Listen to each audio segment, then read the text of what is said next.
The Late Night Alternative with Iain Lee on Talk Radio. We have ways of making you talk.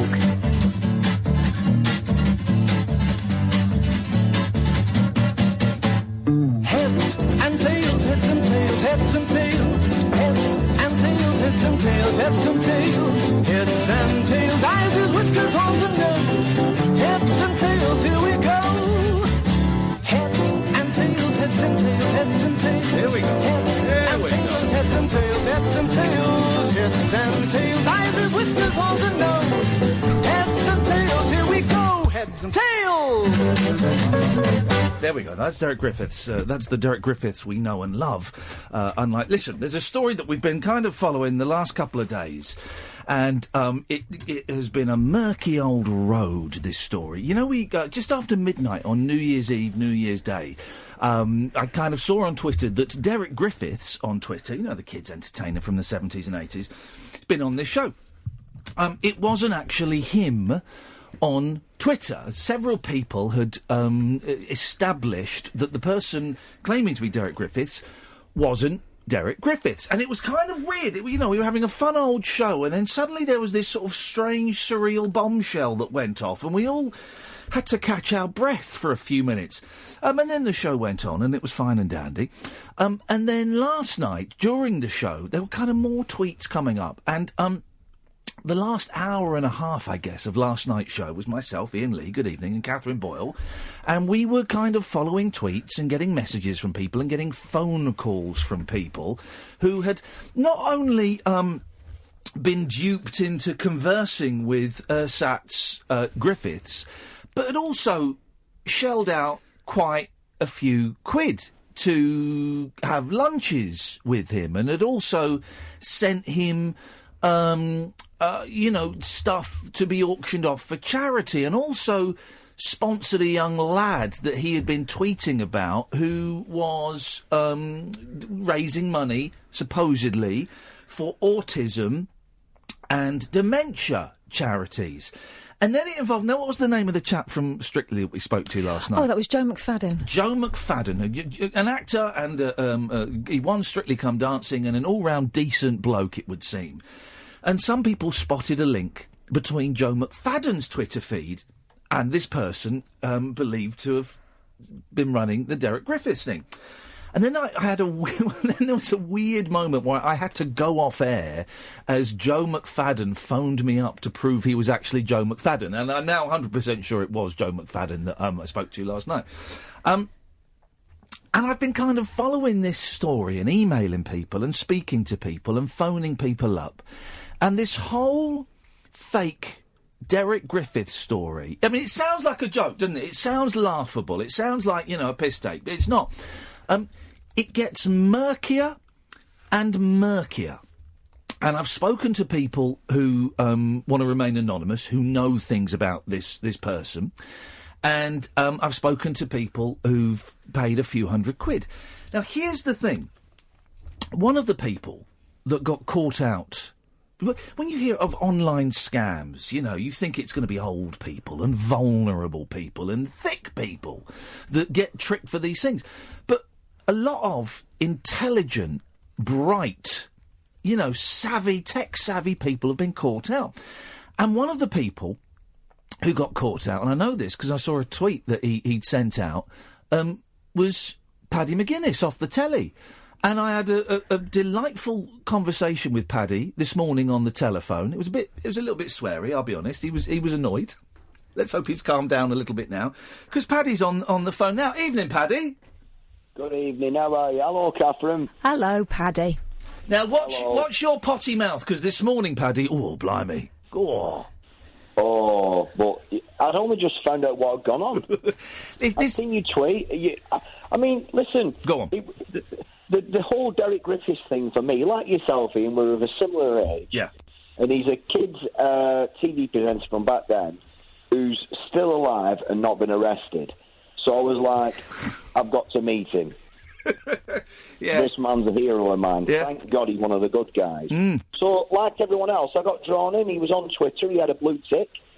And you just presume everything's going to be great, you know. And then he started direct messaging me saying about, you know, like what you were explaining then to your listeners about, you know, bidding on you could go for lunch with him and all the money goes to autism and dementia charities, and I'm thinking, my children have got autism. You know, so I'm thinking this is a win-win for me, you know, give some money to the charities and meet one of my idols growing up. Yeah.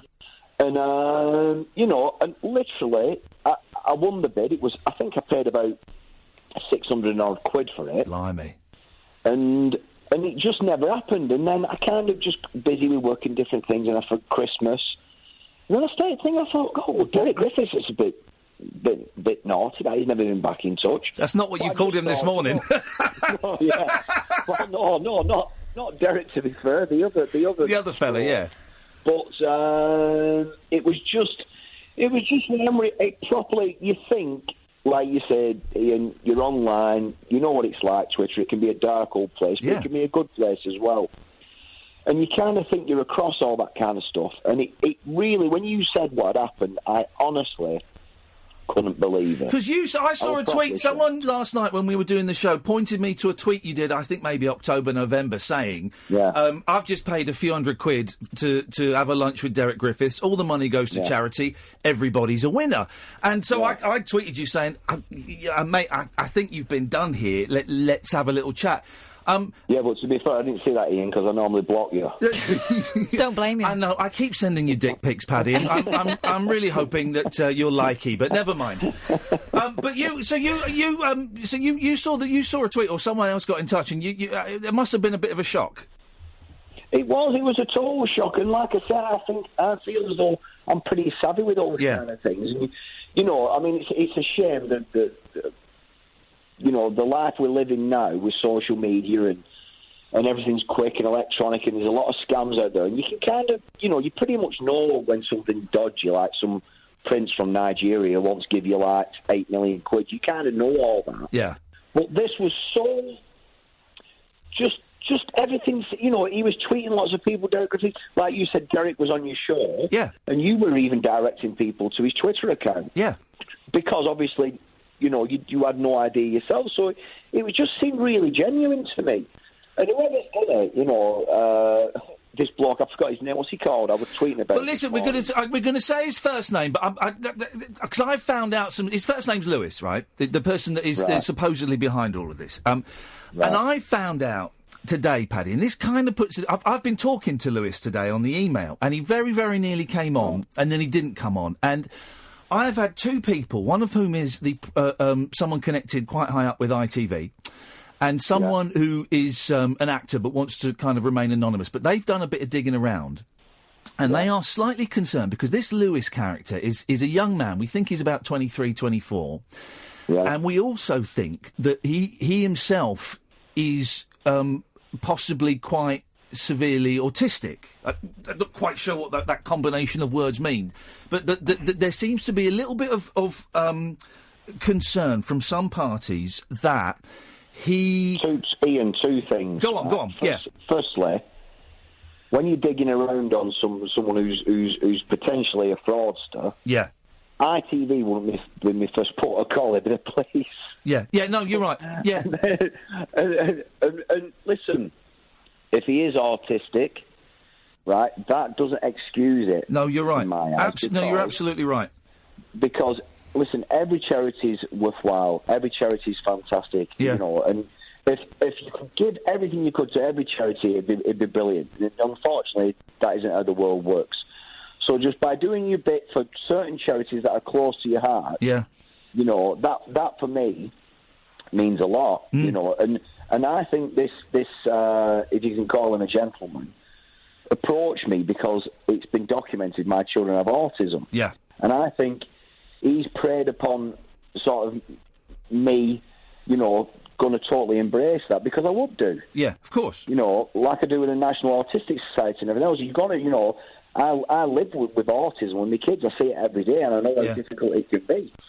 So, you know, I'm not really buying into that. No, and I appreciate that. Yeah, and, you know. Yeah, no, I appreciate that. Did you? Because a lot of people that we've spoken to were getting quite aggressive messages from the person, as Derek Griffiths. And we should just say that, Derek Griffiths himself has got nothing to do with this, and I believe that he has been made aware of this, but he's got absolutely nothing to do with this, the con that's gone on. But did you get any, slightly pushy messages from, in inverted commas, Derek?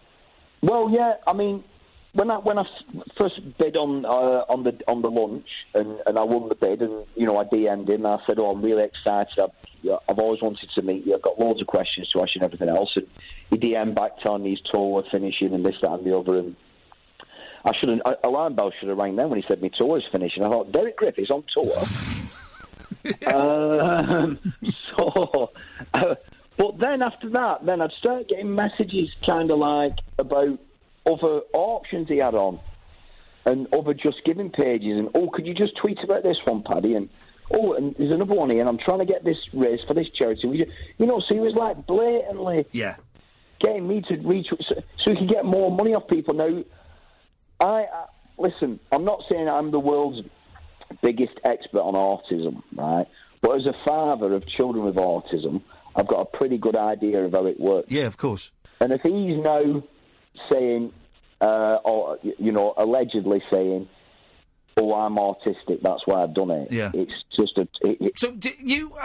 I am aware I've just said the word bollocks on radio. You've just said bollocks twice. Looking at me saying, please don't say that word anymore, for God's sake. Sorry, Katherine.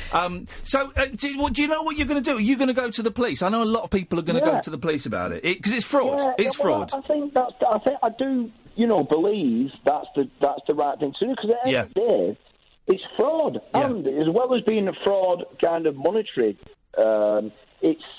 it's identity theft as well. Yeah. This is not someone who set up... I've had umpteen accounts set up with my name in the past on Facebook and different things and what have you, and you just know they're not that person. Yeah. So those parody kind of accounts, you kind of just dismiss. I wouldn't chase anyone. I'm one up on that. But this was a bona fide blue tick. So it'll be interesting to see what Twitter say about it. Do you think that Twitter have got a bit of responsibility in this? Because to get a blue tick, you've got to kind of jump through hoops now. And they've it would appear, just given this out without really checking up on it. It's such a... Honestly, since I spoke to you this morning, I've been racking my brains all day because, like you said, to get a blue tick is quite a... I've got a stringent process. And I'm thinking, how the hell... Yeah. Has he done this? You know what I mean? But regardless of that, he should definitely be reported to the police. The people involved, that money should go back to the people, and I'm pretty sure the people will then give it to the charity it should have gone to. Yeah. I'm just glad. Listen, £600 a lot of money, and I'm glad in a way that it was me who got done for it, and not someone who just, the goodness of the art, who has a 9-to-5 job all week. It's a lot of money.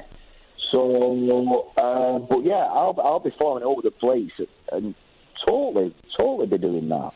How old are your kids, Paddy? 4.5. I've got twins at 4.5. Oh, mate!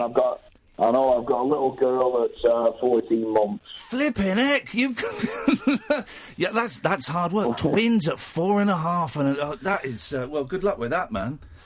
Oh, yeah, and I need it, Ian. Trust me, I need it, my friend. But I'm lay here in the front room on my couch, full of man flu. I've got Emma Willis on pause on Celebrity Big Brother. Oh yeah. And I'm having a cup of tea, and I'm just about calmed down from that call this morning. Good. And let me tell you, I don't think I've ever met you before. No. And I've never spoken to you before, but you're a jolly nice chap, and I appreciated that call this morning, sir. Well, God bless you, Paddy. Very quickly, I thought I'm only saying that because you've got a terrible name in the industry. Yeah, the sad thing is that's true. Have you found this Celebrity Big Brother opening a little bit lacklustre? Well, don't give me any spoilers because I'm not far behind. I'm literally on Boris Johnson's sister. Oh, okay, all right. Wrong. You've got quite a way to go. Wrong. Paddy, listen. When I say I'm on Boris Johnson's sister, yes, Please don't take that out of context. I found her surprisingly sexy. But anyway, we're going off on a tangent. Paddy, listen, mate, it's so lovely to talk to you. Lots of love to the kids. And listen, next time you're doing something fun, come on and talk about something fun. I certainly will, Ian. And listen, keep in touch, mate, and let me know if you finally speak to this person. OK, we were so close. We were so close to talk to him. We will do, mate. Nice one. Thanks, Paddy. All right, Ian. Take care. Try. Cheers, Katherine. Bye. Ta-ta. What a nice man. What a nice potty mouth man at 9:30 this morning. Yeah, but he had a shock. I mean, imagine. We've got to say again, and maybe I should have said this at the start, Derek Griffiths, as far as we're aware, has absolutely nothing to do with this. He's certainly not been trousering any of the money. No. He is, I know from speaking to various people who want to remain nameless, he is aware of what is... he was certainly aware that there was someone running a Twitter account pretending to be him, and I was told he didn't know what to do about it. But right. that's so we know that. Well, I contacted his agents yesterday. I still haven't heard anything. Okay, well, I'm sure they're very, very busy. But yeah, they know. They know. So that's kind of where we are. The gentleman's... listen, the reason we can talk about this so freely is because charges haven't been made yet. Once they do, then we can't talk about it, because that's sub judice, and that's the way the law of the land works. But the gentleman, I'm not going to say his last name, but it's a gentleman called Lewis, and I have been emailing him a lot today, and he was yay close to coming on. We were going to pre-record something at 8:30, and the reason I mention his autism is because there are a lot of really angry people. Right? There are a lot of really, really angry people. And they've got a right to be angry because they have been fleeced. I mean, Paddy got done for 620 quid, I think. I think the going rate was about 250, which is one of those sums of money. It's a lot of money, but it's sort of not a lot of money. Do you know what I mean? It's 250 quid. It's like, it is a lot of money, but it's not a grand lot of money. Right. If you've got that to spend on a donation. Yeah. It's annoying. Yeah. £250. Yeah. To a lot of people, it's everything. But anyway, so people have got a real right to be angry. And I know that that people are claiming they've been sent abusive messages, supposedly by Derek, but obviously from this person. And this person has said to me in the email, yes, I did it, and I've done wrong, and I'm going to go. He told me that tonight he's been to the police. I don't know if he has or not. But here's where we kind of need, I think, and I would suggest, to just be aware that, we can be angry and we can direct our anger at this person, but. I can't think of a comfortable way of saying it, so I'll just say it. I don't want a young lad to kill himself because of this. Do you know what I mean? So I'm trying to avoid a Twitter pile-on, basically. Because, this bloke has done wrong. Of course he's done wrong. He's done a terrible thing, and hopefully it'll get sorted out. If you bought stuff through eBay, you should get your money back. I saw a few people today saying they got their money back. But I don't want anyone to feel so scared and so pressured and so overwhelmed that they go and top themselves. This is the thing. What we're trying to achieve here is that the mess gets unravelled. Yes. And it's not about revenge. Yeah.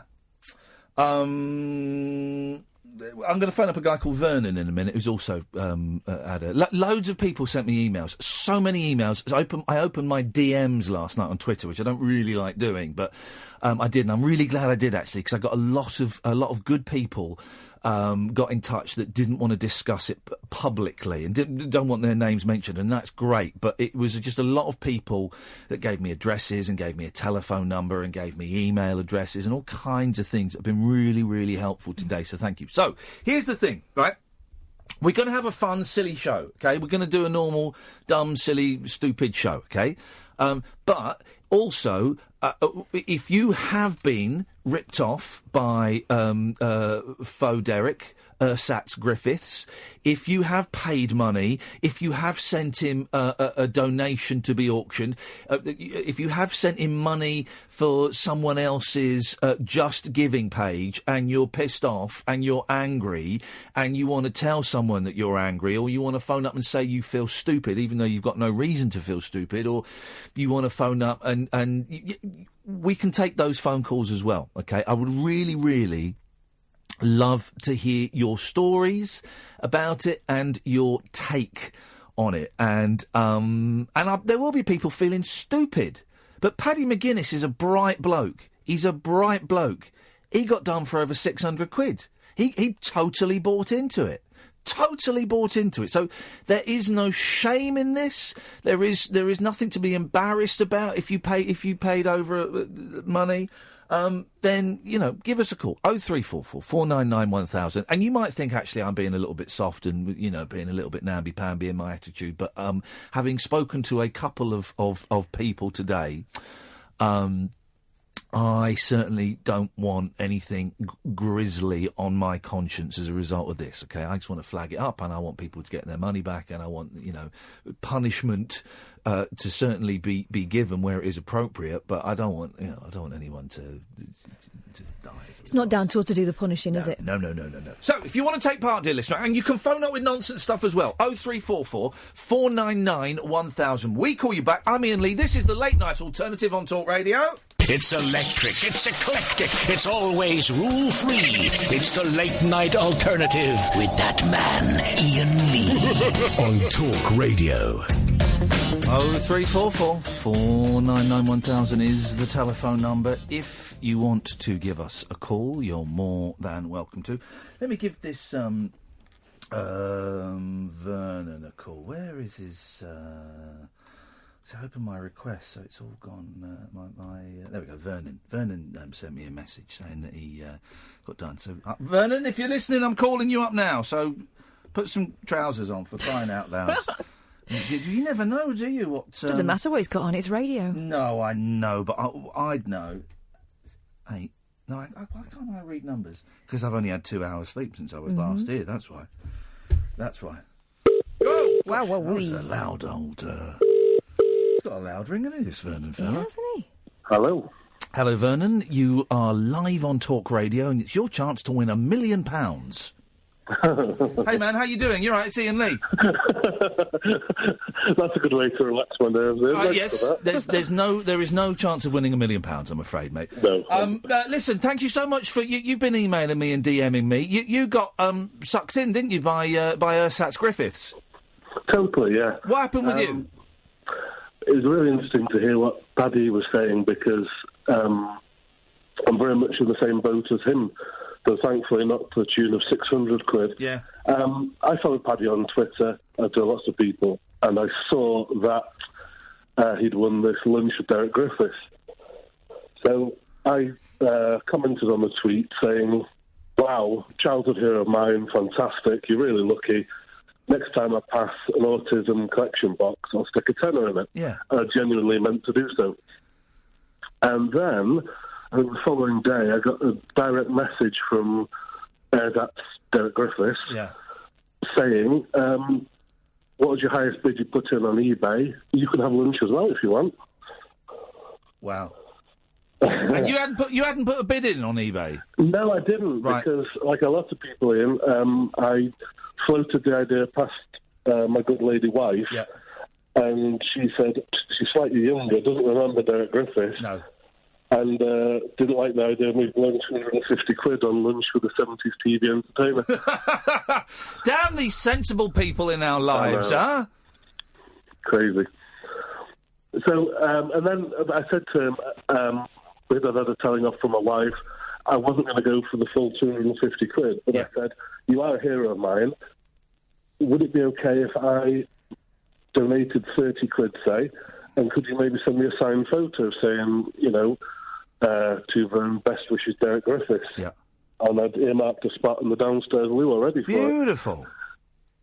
And then I did the bank transfer, and then because it was late at night, it was about midnight, it flagged up on my online banking that it wouldn't go through for a little while.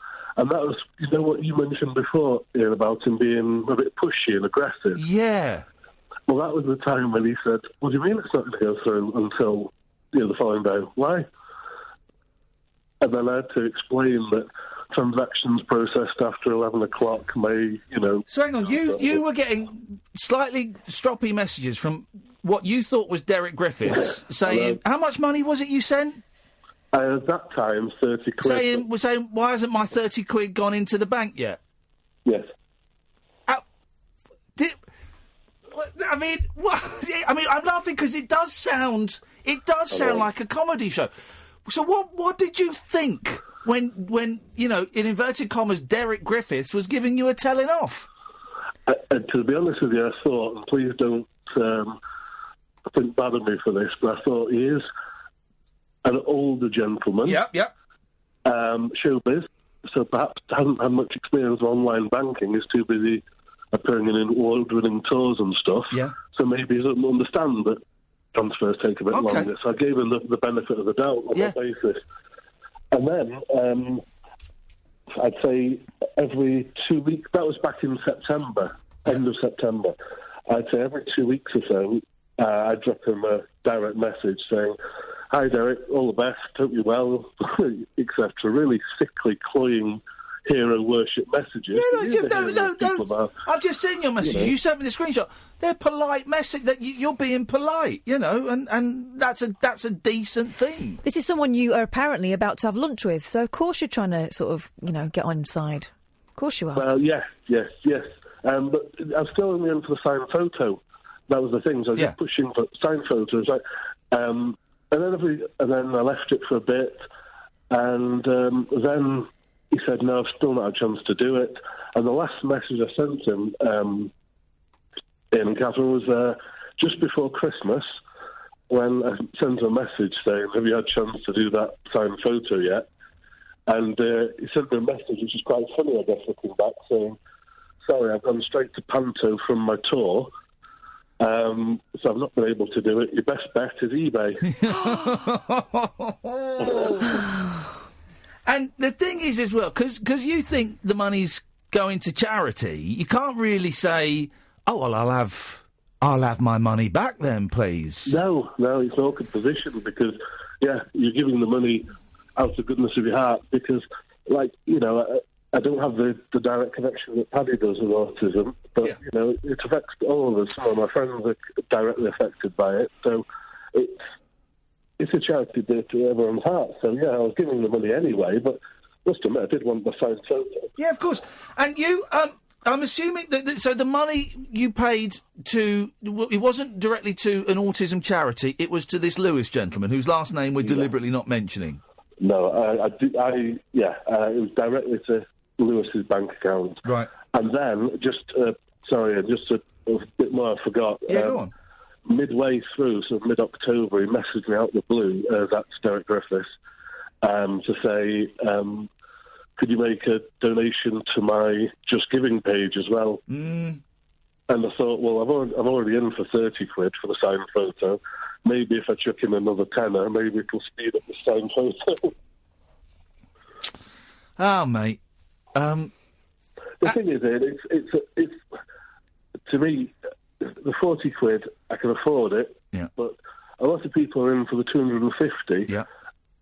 Maybe that was a lot of money to them. Yeah. That's a lot of money. That's when there's a lot of uncertainty about people's jobs at the moment. 250 quid can be a lot of money.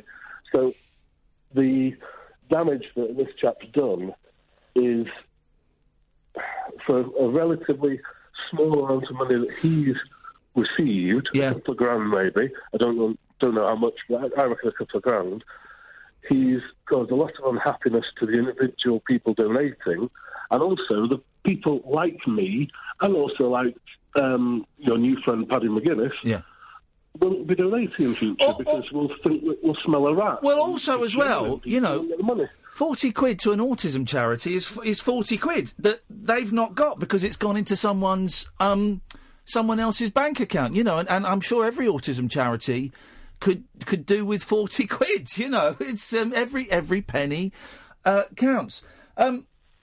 How do you feel about all of this? Because you've seen it all. You've seen it all go off on Twitter, and you've seen people, kind of talking about this. How do you feel knowing that you've been duped? I don't wish the guy. It's going to sound daft. I'm not as nice a person as you are, Ian, but I don't wish the guy personally any ill will or anything. No.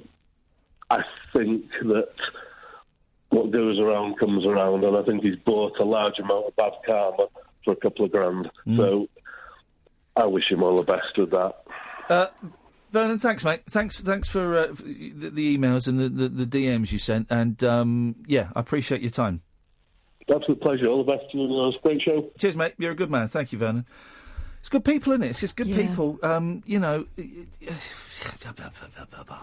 It's a strange old thing. What was the autism charity that Paddy mentioned? He mentioned a specific autism charity that he does stuff with. Was someone with better ears than me? He mentioned a specific autism charity, and I cannot remember. Was it Autism UK? Was it Autism UK? No, I don't think it was Autism UK. Someone will tell us. The National Autistic Society, was it? Yes. Yes, it was that, was it? Yeah. Well, I kind of feel obliged to chuck them a few quid because the National Autism Society. Let's have a little look-see here. I'll tell you what we'll do. Katherine, if you can find out if they've got like a Just Giving page or if they've got a way that people can donate easily, I'm in for 50 quid, and maybe we can tweet it and easy peasy. Look, can you send me the link to my email? Yeah. And what I will do is I will tweet it, and if anybody feels that they want to chip in a couple of quid, then please do. You don't feel you want to chip in a couple of quid? Don't have to. I just feel that because we're talking about it, and Vernon there saying a couple of grand. By my calculation, it's a bit more than that. I don't know how much, but it's a bit more than that. So I'm gonna chuck in 50 quid because I feel we're getting content out of it. The very least I can do is slip a few quid their way. This is what we'll do. Is I'm going to bung them a few quid. We will tweet the link and let's see if we can turn what is a pretty grim story. Let's just see if we can kind of turn it around a little bit. This is what we'll do, and make it and give it some kind of positive ending. Okay, let's just see if through one person's criminal activity potentially. I mean, the police will be getting involved, and misdemeanors. Let's see if we can turn it round and turn it into a slightly better story. How's about that then? Let's go to Giselle. Good evening, Giselle. Hey. Hey, Giselle. How you doing? Yeah, I'm okay. How are you? Yeah, I'm all right. I'm tired, but I'm all right. What you got for us? I just wanted to come from this story from the perspective of someone with autism. Oh yeah, go on. You might have to direct me a little bit because I don't have a particularly, rigid viewpoint on it. But the whole thing just makes me really sad because I really feel for obviously the people that have been scammed. That I've been scammed in the past.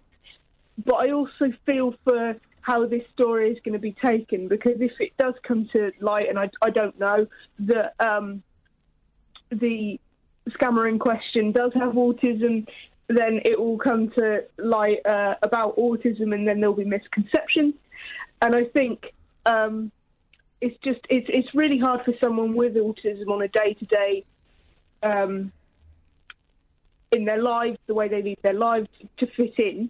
And I think what it comes down to with this whole situation is the intent behind it. Mm-hmm. Was the intent to scam people out of money? Yeah. Or was the intent to try to fit in, to try to have friends on Twitter, to try to be liked? Why was that? And I know that, I will get stick for saying that, and that's fine. But I think ultimately, why does somebody do anything, and why was that, is just as important as it is for the people who lost money to get it back. I think you're right.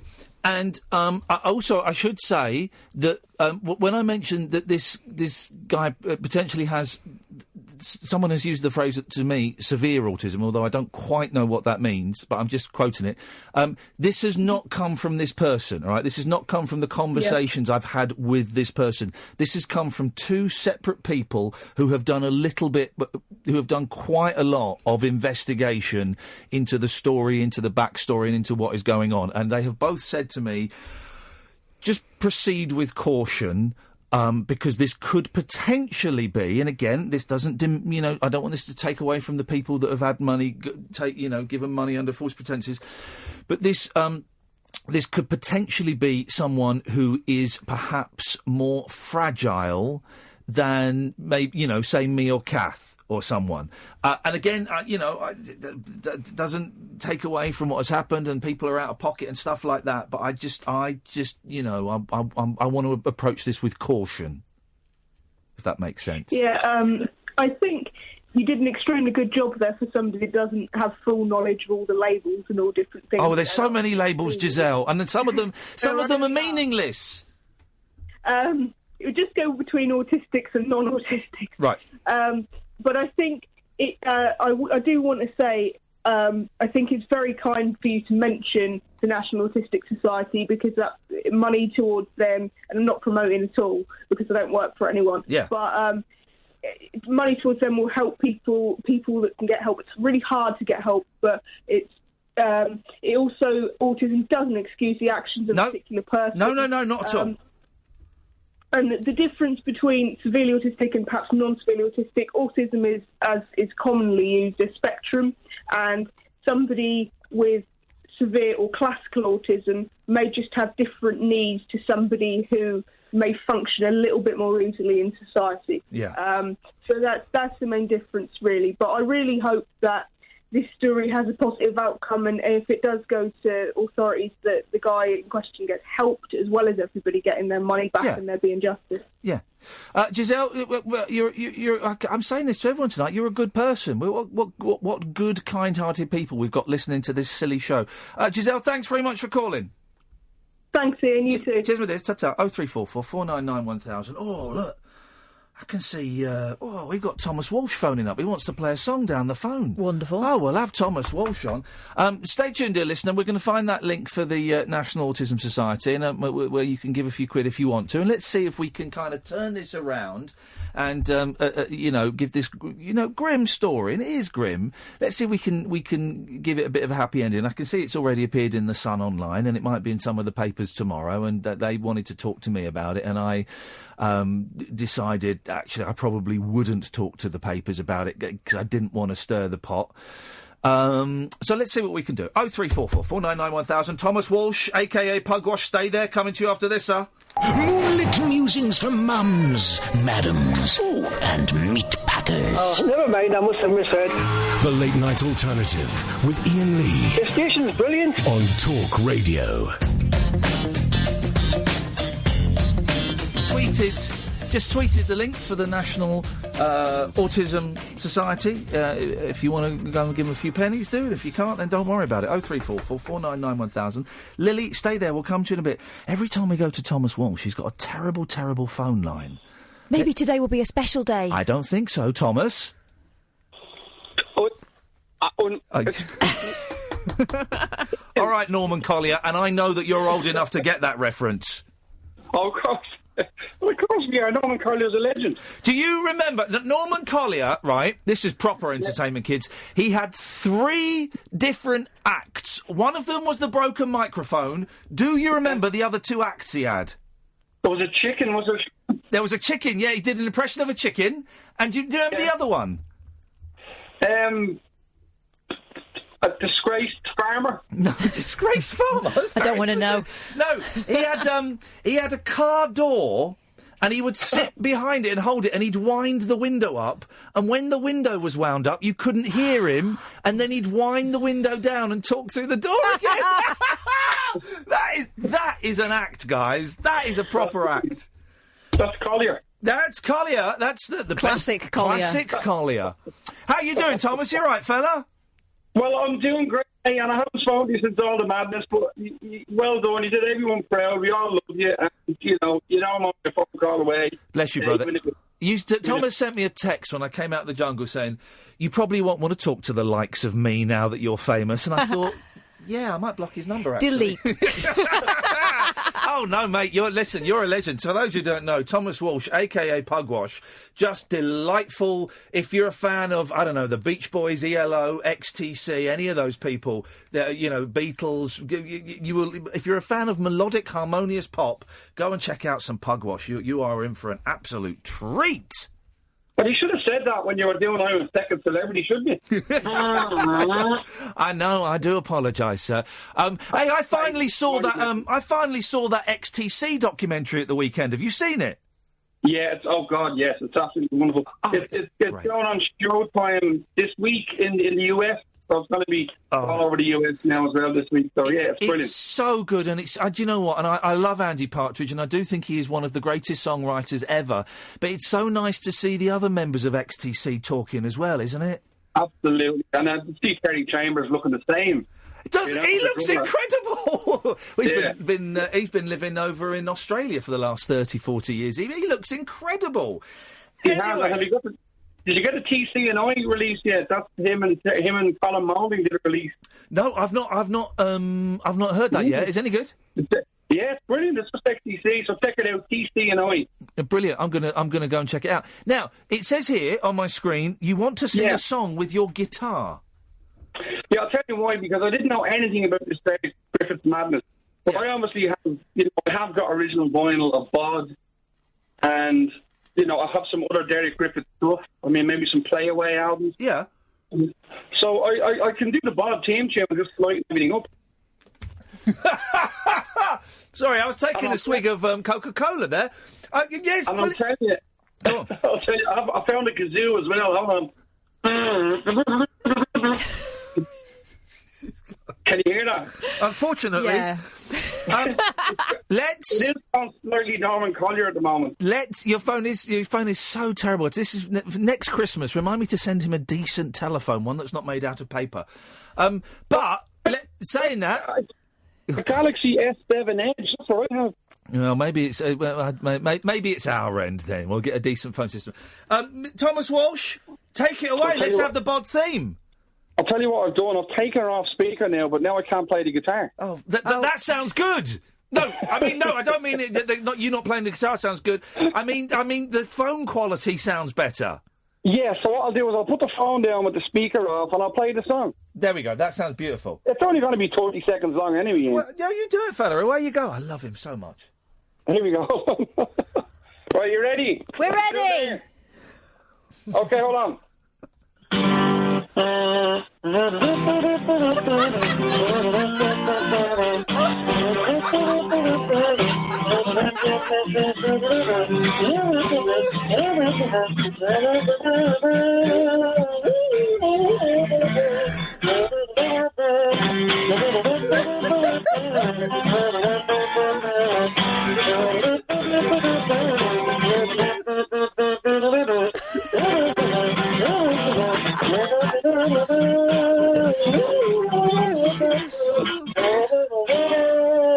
Oh, well. Well done, Thomas. You've made me. I've had 2 hours sleep since I was last in this radio studio, and you have made me laugh a lot. Thank you, brother. Hey, listen, I'm a 50-hour breath now. We know. I know. We keep saying this, but when are you sort of somewhere near here where we can meet up? Well, hang on a minute. We're going there. I'll tell you what's amazing. Sorry, Katherine, you speak. We're coming there. Oh, are you? Yeah, we're coming to Dublin at the end of the month. Oh, my God, well, that's brilliant. Well, then I'll see you in Dublin, but I am going on tour with Nick Hayward. Oh, we love Nick Hayward! Yeah, so me and Nick will come into the studio at some stage. Oh, Thomas! Here's the thing. Here's the funny thing. Because Nick's got a new album out. It's been out a few months now, probably. And I keep thinking... Woodland Echoes, yes. I keep thinking, we should get Nick Hayward in one night. We should get... And I never get round to it. It's one of those ones, it goes around in my head, and I never get to send the email. Oh, if we get you two in, mate, you could have the whole show, you two. I'll sort it out. Don't worry about it. Thank you, fella. No problem, mate. Thomas, I love you, man. I love you too, and thanks, Katherine. I'd love to see you in Dublin if you're here. So I'll send you a little text. Keep me informed. I will do. See you later on. We'll be there. Bye bye. Thanks a lot. See you. Everyone's being nice. Did that just happen? Everyone's being so nice. We need a real bastard to call in. Here we go. Good evening, Jerry. Hello. Hey. I'm legitimate. I really am a bastard. Yeah, we go. Jerry. What you got for us? I just like to say thank you for Twitter. Can't believe it. I didn't invent Twitter, mate. I don't know if you're thanking me for that. I didn't invent it. No, it's very, very good. Oh, I retweeted a video that you made. Yeah, well, very good. I try to say people think Derek Griffiths is helping the welfare because he's got to be going through turmoil, and people who get the wrong idea of this could think he's Derek Griffiths. She could be thinking it's real Derek Griffiths. You've got to protect him as well, so be very careful. Well, you've got... Listen, this is the thing, you've got to be careful, but when someone's got the blue tick, and I think it's an important point, when someone's got a blue tick on Twitter, you think they are real. You take it at face value. That is the point of the tick. But it then meant that when Paddy phoned me up today, for a while, I was thinking... Oh, is this really Paddy McGuinness? When we had the Joe McFadden last night, I'm DMing him, and I'm thinking, this ain't Joe McFadden. And the poor lad phoned up. He don't know me from Adam. And he said, I just want to phone up to say that I am Joe McFadden. And I went... I treated him with extreme suspicion. I know you did. Kath said, he's on the phone. I said, what do you reckon? Is it him? You went, don't think so. I don't believe this is Jerry. But it's good to be suspicious. It's good to be suspicious about these kind of things. It just goes to show, though. It goes to show. I mean, because to get a blue tick, a white tick on a blue background, technically. All right, pendant. You've got to... normally you've got to show, like, proof of... like ID and all this sort of stuff, but obviously some people are getting around that. Yep. Yeah, there's fake ones out there, apparently. Catherine's just jealous, Jerry, because she's been trying to get a blue tick for the last 2 years. Yeah. And even the kids in the office have got blue ticks, and Kath ain't got now. So what I'm going to do is I'm going to pose as Felicity Kendall. Oh, Felicity Kendall. Felicity Kendall. Yes. Wasn't she in The Good Life? Yes, she was. Yes. Richard Bryce, is he still with us, Richard Bryce? Nope. No, he died recently, didn't he? He did loads of voiceovers, remember that? Loads of voiceovers. He was the voice of the Midland Bank. Come and talk to the listening bank, the Midland Bank. He's irritating on just McDonald's and KFC. He's irritating on just photos of McDonald's. His bloke sounds irritating on this. He's on my bloody O2 top-off line as well. I'm not getting a word you're saying, but I'm enjoying your enthusiasm. I'm going to go and put my dying fly with you on that. I'm going to cut you off. Bye, Ian. Thank you. Bye. There we go. Let us go. Let's go to Lily. Good evening, Lily. Hi, Ian. Hey, Lily. How you doing? I'm good, thank you. How are you? Yeah, good. Thank you very much. You can hear me tapping away. It's because I'm just doing this donation to the National Autism Society. So, but I am listening. I am paying full attention. What have you got for us? Well, I had a liver transplant in November, and I was just wanted to ask you what your views were on organ donation, and if you think that we should introduce an opt-in, an opt-out system. Yeah, no, I do think we should have an opt-out system. How old are you? You sound young. 15. 15, and you had a liver transplant at 15. Yeah. Flipping heck! What can I ask? What was wrong with your liver? Well, when I was born, I had a rare and life-threatening type of liver disease, and when I was 6 weeks old, I had a operation to kind of just buy me time until I was old enough to have a transplant. So, blimey, that's isn't it incredible? I'm always amazed what they can do these days with science and what they can do with tiny little babies, because you may not be aware of this, but 6 weeks old babies are tiny. Is it true? Is it true with the liver that you can take a slice of someone's liver and it kind of grows? No. Yeah, you can do that. Yeah. No. Yes. Really? Mm-hmm. Yeah, it's the only organ that can regenerate and stuff. Is that mad? Flipping heck. It's a strange one. So what do I think? Yeah, no, we did this, me and Kath did this a few years ago when we were at another radio station, and I hadn't at that point signed up for organ donation. It was one of those things I forgot. So I did it while we were on the air. I've signed up for it, and people take whatever you want. I'm not bothered, when I go, have whatever you want. Here's the thing, Lily, and this is the thing we found out when we did this as a phone-in. People would say, you can take whatever you want, but don't take my eyes. Yeah, remember Kelly Betts was like that. Yeah. Don't take my eyes, which is weird, isn't it? Because you can do stuff with eyes, with corneas. Yeah, I've signed over the lot. Yeah. If any of it's any good, you can have it. So yeah, I do think it should be an opt-out system, and I can understand, when someone you love dies and, the doctor comes in and says, asks that question. I don't know how they ask that question, but the organs from your son, your daughter, your husband, your dad could save some lives. I can understand why some people might be very protective and not want, the body defiled in that kind of way, and that's fine, and I respect that choice. But if you've already specified that that's what you want, it kind of takes it out of their hands, doesn't it? I think they can still say no, can't override they? it. You can still be over. But at least it's there, and they know that's what you want. But I think I've told my family that they can, that when I'm dead, you can have whatever you want. I don't care. It's only going to get buried or burned, isn't it? I can understand. Do you know where your liver came from, Lily? Yeah, it was donated by a 19-year-old man. Wow. And do you? If I ask something you don't want to answer, just tell me to get lost. But I find it fascinating. I've never spoken to someone in your position. And did you, knowing what you know about that 19-year-old man, how does that make you feel? I mean, obviously, it's really sad that someone's died, but and obviously you feel really awful for their family, what they must be going through and everything. Yeah. But I've always just looked at it as it's a part of life and it happens, and you're just the people that have to go through it. It must be awful, but it's just something that happens. This will sound patronising, but I don't care. You've got a very mature outlook for a 15-year-old, and I know 15-year-olds have mature outlooks. I'm an old fart, and I sound like an old man. It's tough. Deal with it. I'm out of touch, and I'm patronising you. Well done. There you go. We should just patronise people. That's what we should do. You raise a really interesting point, Lily. When did you have the opera? How long ago did you have the transplant? I had my transplant on the 5th of November. And everything's going well? Yeah, everything's going well. I had a little bit of rejection whilst I was still in hospital, but I was given a really high dose of steroids, which cleared that. So apart from that, I'm doing really well. And how long does that work?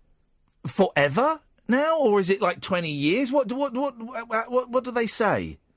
I think it all just depends on that person and how well they do. I mean, some people can spend the rest of their life with the liver that was transplanted, but others, it might only last a few years. So it just depends, really. Oh, it's incredible. Lily, thank you so much for calling. You've given us, something to think about, and I hope you give us a call again. Thank you. Cheers, Lily. Ta-ta. Bye. Bye-bye. And that doesn't make you think. Imagine being 15 and going through that, and being so, not even 2 months ago. And that is a big old operation, and being so calm about it. Also, but she's had to deal with a lot of stuff. Yeah, but also imagine being the parents and of a 6-week-old having an operation. That's terrifying. And your 15-year-old, I know she's a 15-year-old young woman, but 15-year-old little baby when you're a parent, going through that, it's remarkable. I've spoken to people whose loved ones have been donors. Yeah, and it is a testament to the whole family. Actually, one, that they've got someone who wants to give that gift, but also that they go through with it because, as you say, it's hard. But from what I've heard from families, it kind of, in a horrible situation, it's a little bit of solace. Yeah, that they've made a difference, and that someone who's suffered or someone who's died or someone who's died too young. Yeah, it's not been a complete waste. Oh no, exactly. But then I can also imagine, my beautiful boys. The thought of, what would need to take place for their heart and their organ, to be taken out, and I can also imagine that being a really big decision. Of course, it's a big decision to make, and not an easy one to make. Yeah. Anyway, what a first hour of the show! People tuning in for a late night frolic through the tulips are wondering what the hell is going on. Ray, stay there. We will come to you after the news. 0344 499 1000. Karen talking about Derek Griffiths and organ transplants. I also want to talk to you about Japanese television, guys. The Late Night Alternative with Iain Lee on Talk Radio. We have ways of making you talk. Well, I'm not the kind to kiss and tell, but I've been seen with fire up. I've never been with anything less than a 9. So fine, I've been on fire with Sally Field, gone past with a girl named Bo, but somehow they just don't end up as mine. It's a death-defying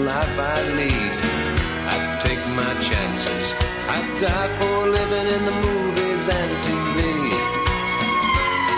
But the hardest thing I ever do is watch my leading ladies kiss some other guy while I'm bandaging my knee. I might fall from a tall building, I might roll a brand new car, 'cause I'm the unknown stuntman that made Redford such a star.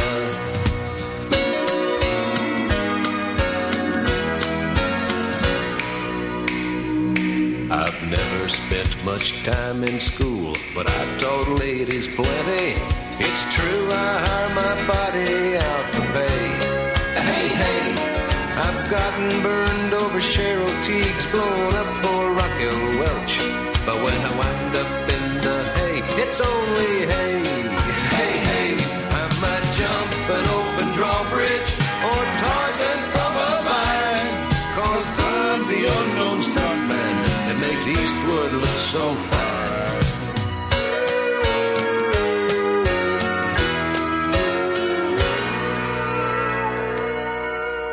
Good evening, Ray. Good evening. Good evening, good evening, good evening. Well done. That's 4 good evenings in a row. That's almost a world record. Well, last night I wasn't quick to the mark, and then you went for someone else, so I thought... Listen, this show is nothing if it's not quick, and you have got to dive straight in there, fella. Well, yeah, I was a little bit lazy last night, so I've learnt my lesson. That long pause would spell otherwise. So first of all, yes, you can no longer refer to me as Muffled Ray, because the guy earlier, he was more muffled on about a 10 times percentage. Which guy? What the guy that's the singer? No, Thomas Walsh. He wasn't muffled. Well, he was. No, he wasn't. His phone kept dropping out, but he wasn't muffled. Who's this, Muffled Ray? Yeah. When's he going to get that phone He's saying that Thomas was muffled. He wasn't muffled. No, he was breaky-uppy. Yeah, he was breaky-uppy, and it's just because he had it on speaker. Okay. Well, anyway, I've got my sensible head on tonight. Okay. Just 1 second. Catherine, when Ray's finished, remind me to talk to you about boomerangs. Okay. Right, okay. Yeah, I've just remembered the boomerang story. Anyway, go on. It's a good one. So before I tell you the story about where I wasn't duped and still spent a load of money... Yes. Prior to that, and this is the bit where I praise you both. Whenever you come up with things like this, you two are the best for dealing with things like this, because you did it with the guy in Liverpool with the concert that never happened. Yes. So you always do a good job, and you're very, very good at... Well, here's the thing, right? Kath is like a proper trained journalist. So she is good at getting... No, she is. Stop laughing, it's true. It's not a joke. No. She's a proper trained journalist. Doing this for quite a long time. So she's been doing radio longer than me. And so she's excellent at getting facts and getting names and getting details. She's also excellent, and she's always my go-to at what we are allowed to say and what we are not allowed to say. And I kept messaging Kath today saying, right, well, can we say this, this and this? And she goes, well, you can say this, you can't say that, and you could possibly say that. It depends what happens in... and I was looking at it the whole time I was talking to Paddy, just to see if I got the hand. Yeah. The other thing is, I used to work at 3 counties. I used to work on a brilliant consumer programme, which I hated at the time because I found it a bind. But the more I do this sort of stuff, the more I realise that it was preparing me for this bigger stuff, actually, you know, from taking stuff back to shops and knowing what your statutory rights are and all that stuff. It's all important. And I'm good at... I just get pissed off when people get ripped off. So together. It's like... We're a formidable combo. I'll tell you what it's like. We were in Nando's yesterday, right? I took my kids to Nando's to have a cheeky Nando's, right? And the kids ordered from the kids' menu, and you order a main, 2 sides, and either a drink or a dessert, and it's $5.95, right? But one boy wanted a dessert off the main menu, the adult menu, and the other one wanted a refillable Coke, which is a grown-up drink. So I went, right, we'll have from the kids menu, we'll have chicken wings, not spicy, please. We'll get corn on the cob, and we'll get chips. And she went, okay, what would you like to choose, a drink or a dessert? I said, no. She went, no, you have to. I said, no, I don't. She said, I can't ring it through unless you choose one. And so I said, well, I don't want one. And she said, and this is where I got annoyed. She said, this is true. She said to me, well, you have to have one. And then I sort of looked at her and went, oh, no, I don't. No, I don't. And that, my friends, is a day in the life of Iain Lee. I didn't want one. I hate it. I hate that. I hate that when you go... It was free. No, it's like, tell you what, just don't give me a drink. I'm going to pay the same money. Yeah. I said, just ring it through. I said, I can't ring it through. You've got to choose one. Yeah. I said, I don't want one. I had that once at Marks and Spencer one year. You know when they sometimes, they'll chuck you a kid's toy, a jigsaw or something. Yeah. I don't know if they do it anymore. And I said, I don't want one. And the way she looked at me was like, but it's free. Yeah. I said, but I've got enough stuff. Yeah, yeah. But her face went completely, I mean, she went white as a sheet, but this does not compute. Well, the McDonald's, right? I think this is how it works. I was at the McDonald's drive-through the other day, because I'm trying to lose weight. And, what, so driving through makes it... All I wanted... Make a serious phone call. Shut up. All I wanted, right, was a burger, a hamburger, and a milkshake. Ah, the diet option. Right. And she said, "Do you want to make that into?" She said, "Do you want to make that into a meal?" I said, "No." I said, "It is a meal." She said, "No. Do you want to make it into a meal? It's like a package." I said, "No." She said, "Well, if you get fries with that, it's cheaper." I said, "Right. You're telling me if I order more things, I pay less money?" She went, "This is all on the drive-through intercom." She said, "Yeah." I said, "Well, I don't want it." She said, "But it'll be cheaper." I said, "I don't want it." You should have bought it and then left the chips on the side. Then chucked them in her face. Well, no, just said, enjoy your chips. Has anyone ever had sex? What? Where did this come from? In a McDonald's uniform. What? Because they are the most unflattering, unsexy... Because most uniforms I get, right? Lady policemen... Oh, blimey. Lady policemen? Yeah. I know, just ignore him. Traffic wardens, I get. Lollipop ladies, I get. What about... it's the hat with the lollipop ladies. Would a tabard qualify as a uniform? If she was working in a... Yeah, laundrette? Would. Yeah, laundrette or a school kitchen. Oh, God, no, not in the school kitchen. Dinner lady. Yeah, dinner lady. But the McDonald's... uniform, I would really struggle with that. So if you've ever had sex in a McDonald's uniform, good 03444991000. Ray, what was the point you wanted to make? No, so I spent a lot of money but wasn't duped. So up until a few years ago... Hang on, the phone-in isn't... Expensive stuff. What have you bought? No, it's for charity. It was charity-wise. Yes, yeah. Oh, yeah. So I always... my father died years and years ago from cancer, so I always sort of donated to cancer charities. Yeah. And because I love comedy, I then started doing things for comic relief, going back about 10 years. Yes. So in 2011, Comic Relief, it's every 2 years, and they always do a charity auction. And at the time, I'd just left the police. I wasn't earning, I wasn't earning anything, but I had a few quid in the bank. And I bid for a Jonathan Ross, to go and see his show, the Jonathan Ross show, meet him backstage, and sort of 2 tickets, front row, to enjoy his chat show. Yeah. And spent, I'm not sure if I should say how much, but it was over £1,000. Yes. And it was through the Comic Relief website, so it was all above board. Yeah. Anyway, to cut a very long story short, about 18 months passed, and they never contacted me, and I sent emails through Comic Relief, and they said, yeah, we'll chase it up. Yes. And then the next Comic Relief came along in 2013. Yeah. And I thought, well, I think I'm going to have to write this off. Because like you said earlier, because the money had gone to charity, yes, I didn't feel like I could ask for it back. Yes. So what you're saying is Jonathan Ross has stolen money from you? No, because he didn't get the money. It went to Comic Relief. But obviously these people bid to Comic Relief saying, yes, we'll offer this if it raises money. So anyway, so 2013 comes along, And because I'm a bit stupid, I then bid to go on a... Mark Watson is a famous comedian who does 24-hour shows. I know Mark Watson, yeah, of course. Well, I've met him a few times. So he was doing it. He wanted to go one better than his Edinburgh shows, and he did a 25-hour show in London. Yes. For Comic Relief. Okay. And it was at the Pleasance Theatre. And Like I the length bid... of this phone call. Yes. Yeah, yes. And I bid 400 quid to not only get 2 tickets to see his 25-hour show. Where are you getting all this money from? Are you selling drugs? No. Because I could do with some. Not only to get 2 tickets to the show, but he said I'd also get 20 minutes on stage in front of the audience. Oh, yeah. And me being a lunatic, I thought, God, so that's like a free stand-up slot. Self-declared lunatic. Here we go. Yes. So I did that. I won that for 400 quid. Yes. And his show started at 11 p.m. on Thursday and finished at midnight on Friday. Oh, God, I want to die. Yes. So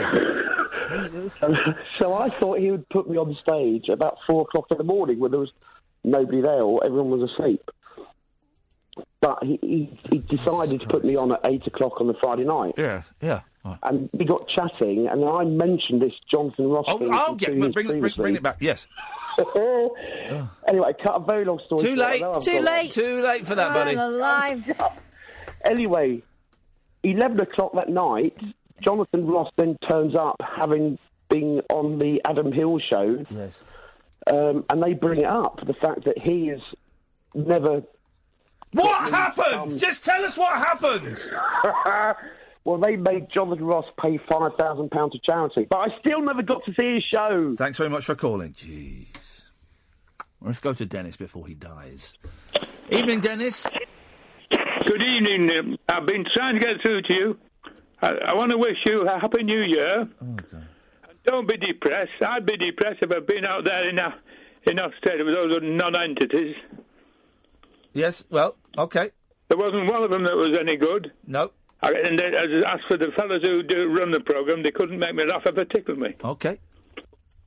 Anyway, all the best. I hope you have a lovely time, and don't be depressed, by Christ. Okay, that's my depression cured. Sorted.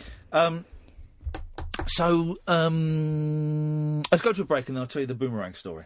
The radio show that knows truth is always stranger than fiction. Week Monday, I get shoes. The Late Night Alternative with Iain Lee. Because they're too real to be part of my imagination. On Talk Radio. So, I bought the boys Boomerangs back from Australia. You got to, haven't you? You got to, and they love it.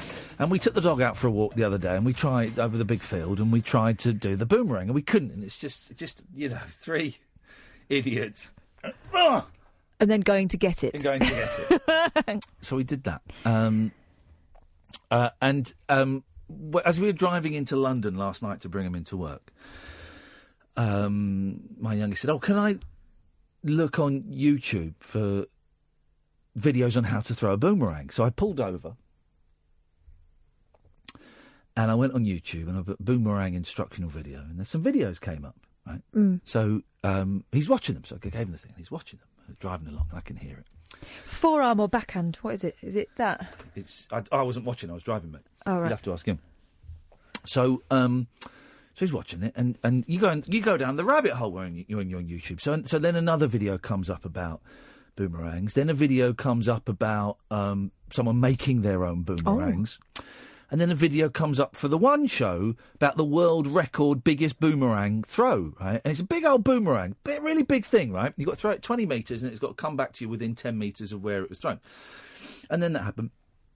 And then it went to a magician doing a trick with a boomerang. And I'm listening to it. I like magic. And I'm listening to it. I think, this is sounding good.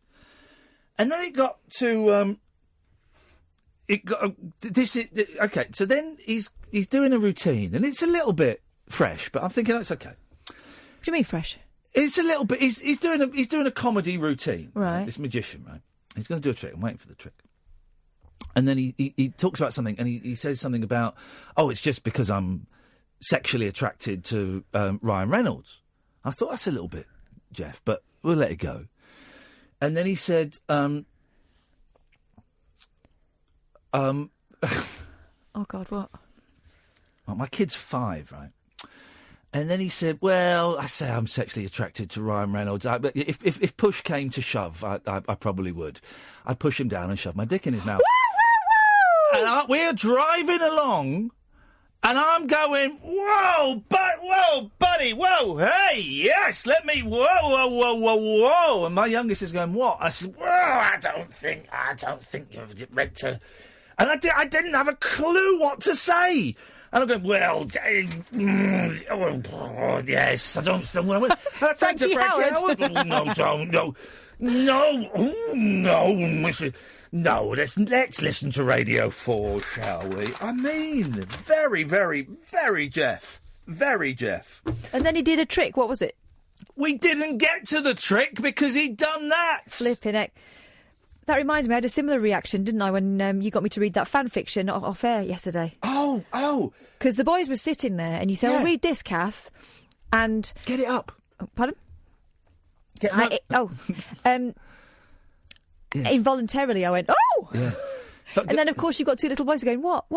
Find the fan fiction about me. This is fan fiction is erotic stories written by fans. This one's a bit nicey, if I'm honest. Well, I was expecting him to go a bit... Here's the thing, right? One of the authors is listening to the show. Oh.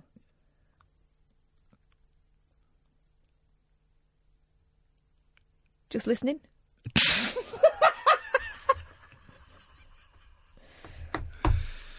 Oh, God. You've given us some imagery to conjure with tonight, I tell you. Innit?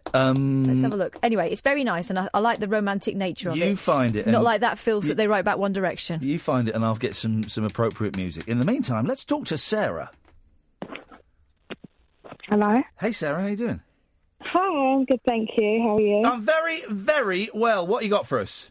I was wondering, what was your take on, or your opinion on using cannabis for medicinal purposes? Are you for or against? Why do you care what I think? I don't know, I just think it's something that should be spoken about more. It's spoken about all the time, man.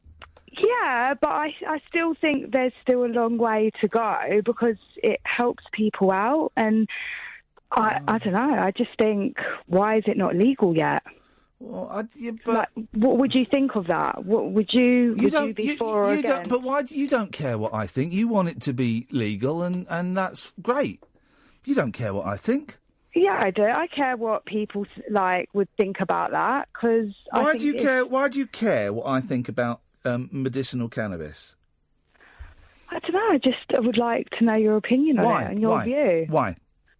I don't know. Well, exactly. When you can tell me why you would like to know... because it's something that's quite important to a lot of people, and a lot of people are wondering why it's not legal yet, and they would, like the NHS or whoever would happily give you morphine, which causes addiction, and I've been on it myself. I suffer with a lot of pain. I take a lot of medication, and... it's something that's quite important to me. So I suppose I just wanted to get your view on it, really. But you've still not told me why you want my view on it. What difference will that make in your life? It wouldn't make much difference in my life, to be fair. But this is a talk show, so I thought I'd ring you and ask your opinion. You can phone in about anything you want. I just my one thing is I just find it, Sarah. There are certain things that I find that lazy radio presenters do as phone-ins. There are three things. Well, 3.5 things that lazy radio presenters will do if it's a quiet night. They will do a phone-in about should we bring back hanging. Right. They will do a phone-in about, and this is where it's 1.5, old sweets from the 70s or old kids shows from the 70s. Yeah. And they will do, should we legalise cannabis?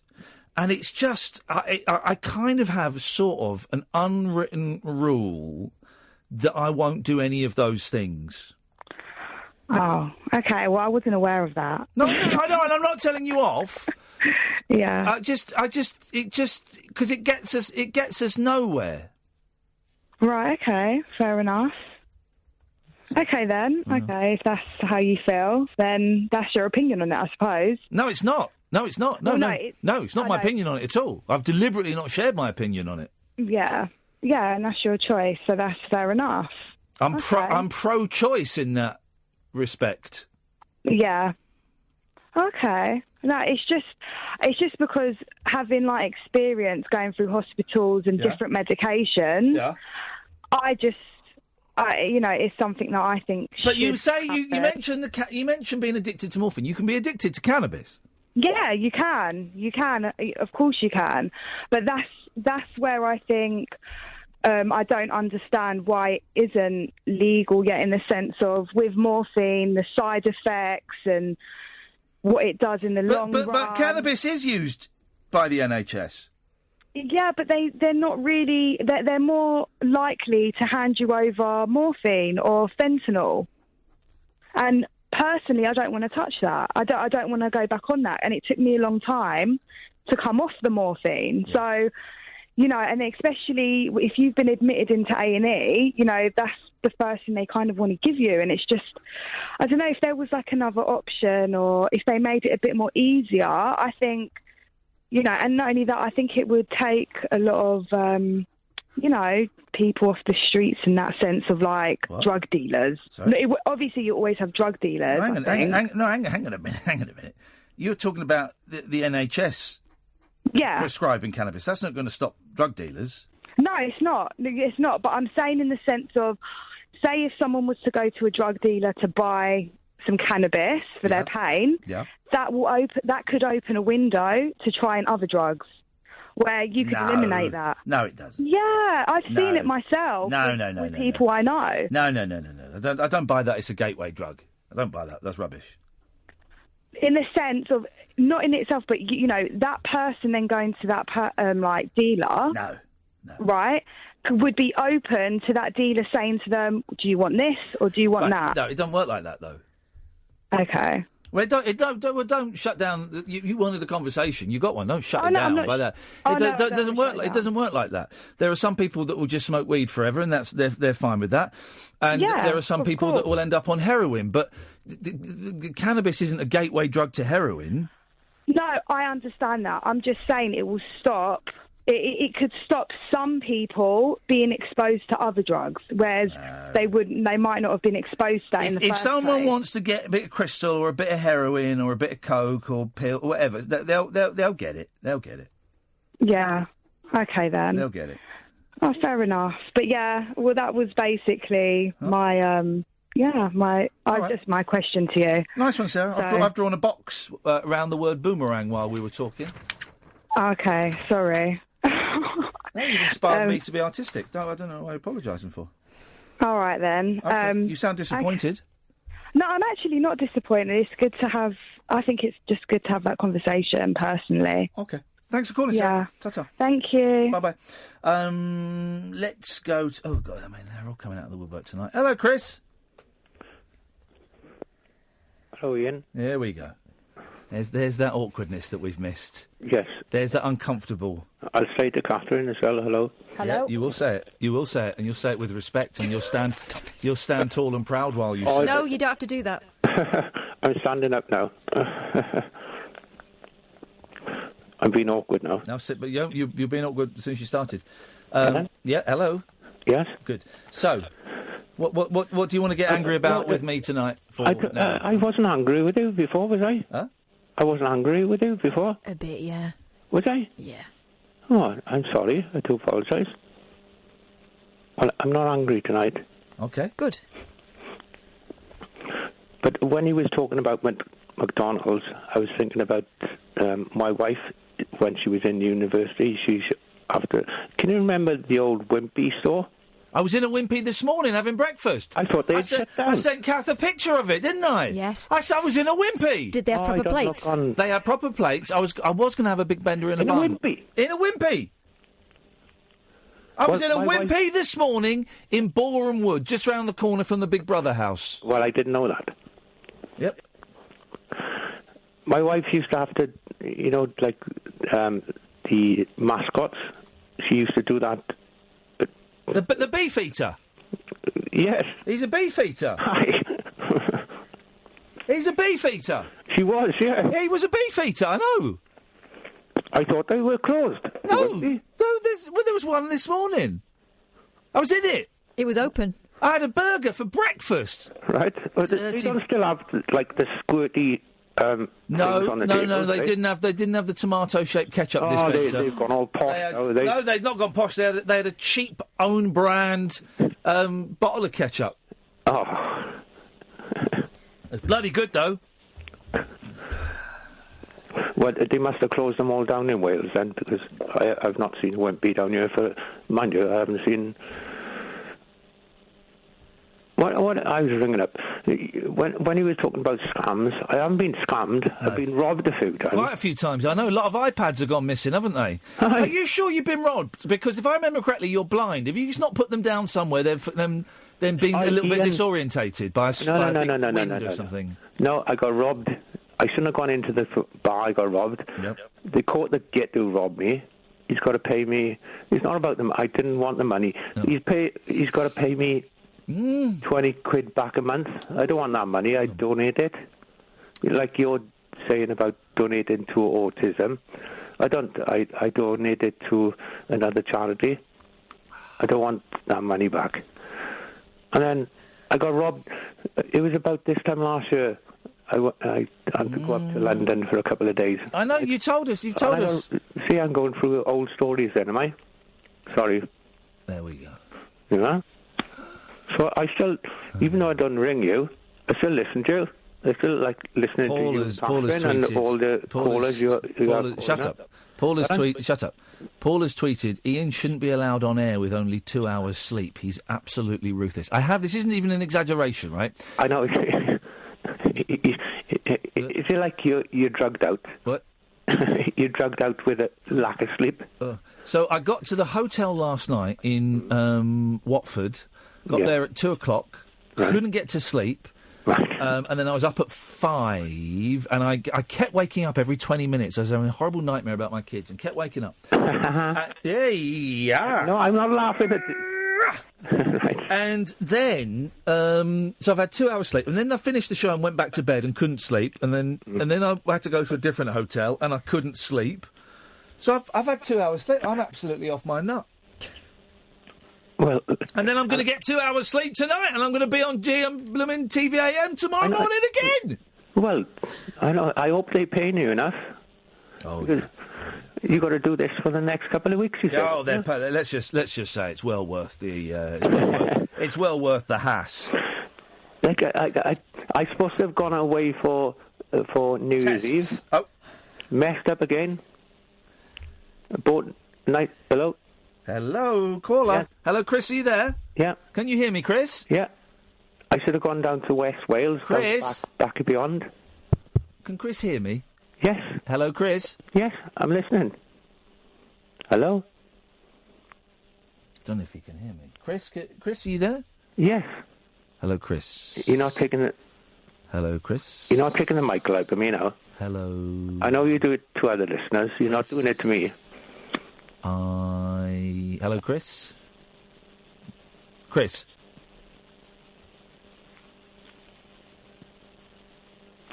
Yes. Ah, there you are. Chris, what have you got for us? I was saying... I tell you what, come and tell us after this break. Stimulating nightly emissions guaranteed to open your eyes and your mind. Oh, my word.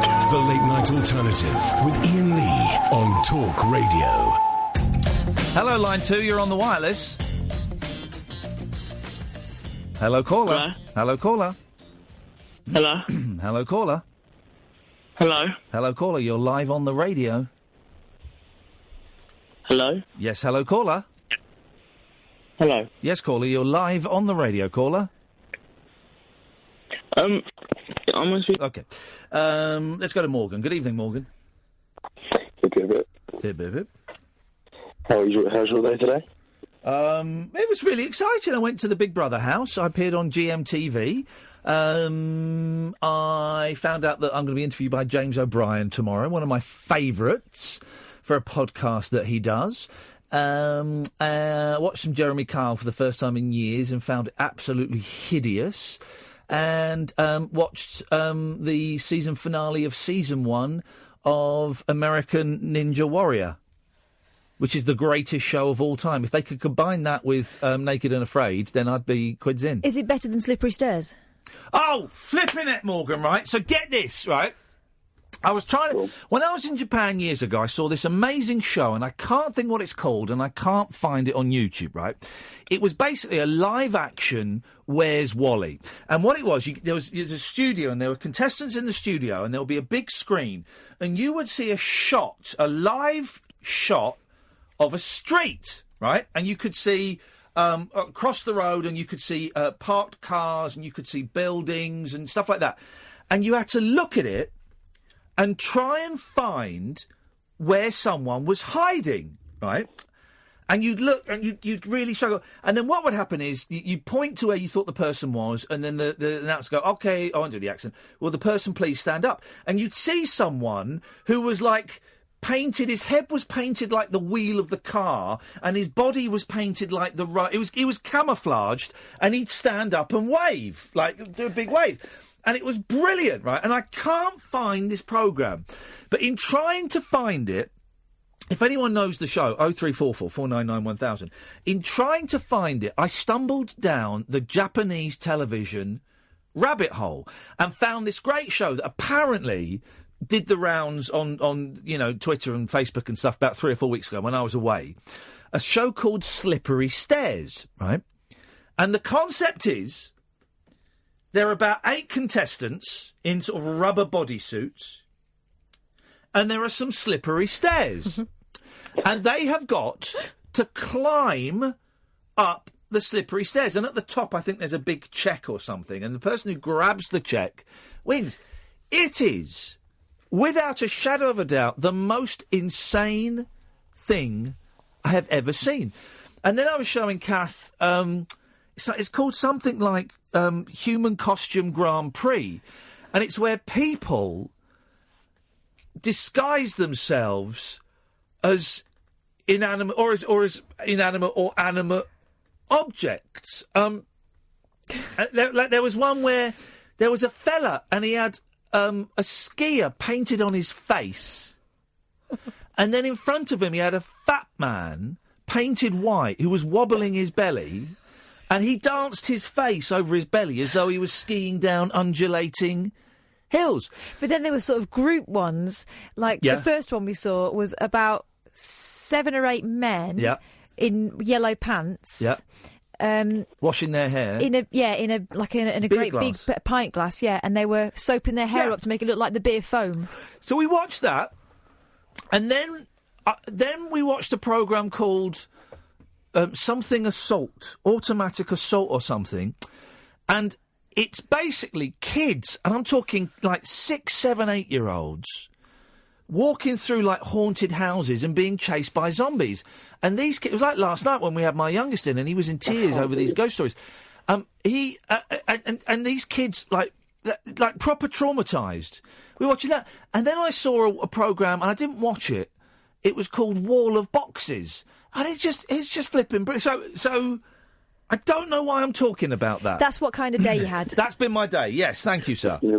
Yeah. Do you think the world would be a happier place if everyone had Japanese TV? Mate, yes. If Saturday Night TV, hosted by Vic and Bob, Slippery Stairs... Oh, or Candy or No Candy. Oh, that was it!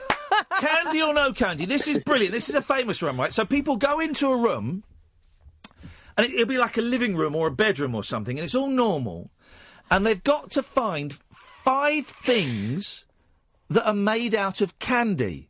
And they can only use their mouths. They can only do it by biting on it. So they'll look at the table, and they'll go, I think, and so they'll bite it, and it'll either bite into a lump of wood, or they'll pull away, and they'll be eating candy. One of them was a door handle, and it looks like a metal door handle, but this guy goes up to it and bites it, and it's made of candy. Shoes. Candy or no candy or not candy. It is brilliant, man. So everyone should be watching that. I'd love to see that. It's on YouTube, man. You will waste your life away watching that stuff. It's wonderful. Yeah, well, I've called up, right, because I was wondering what your opinion is about Essex.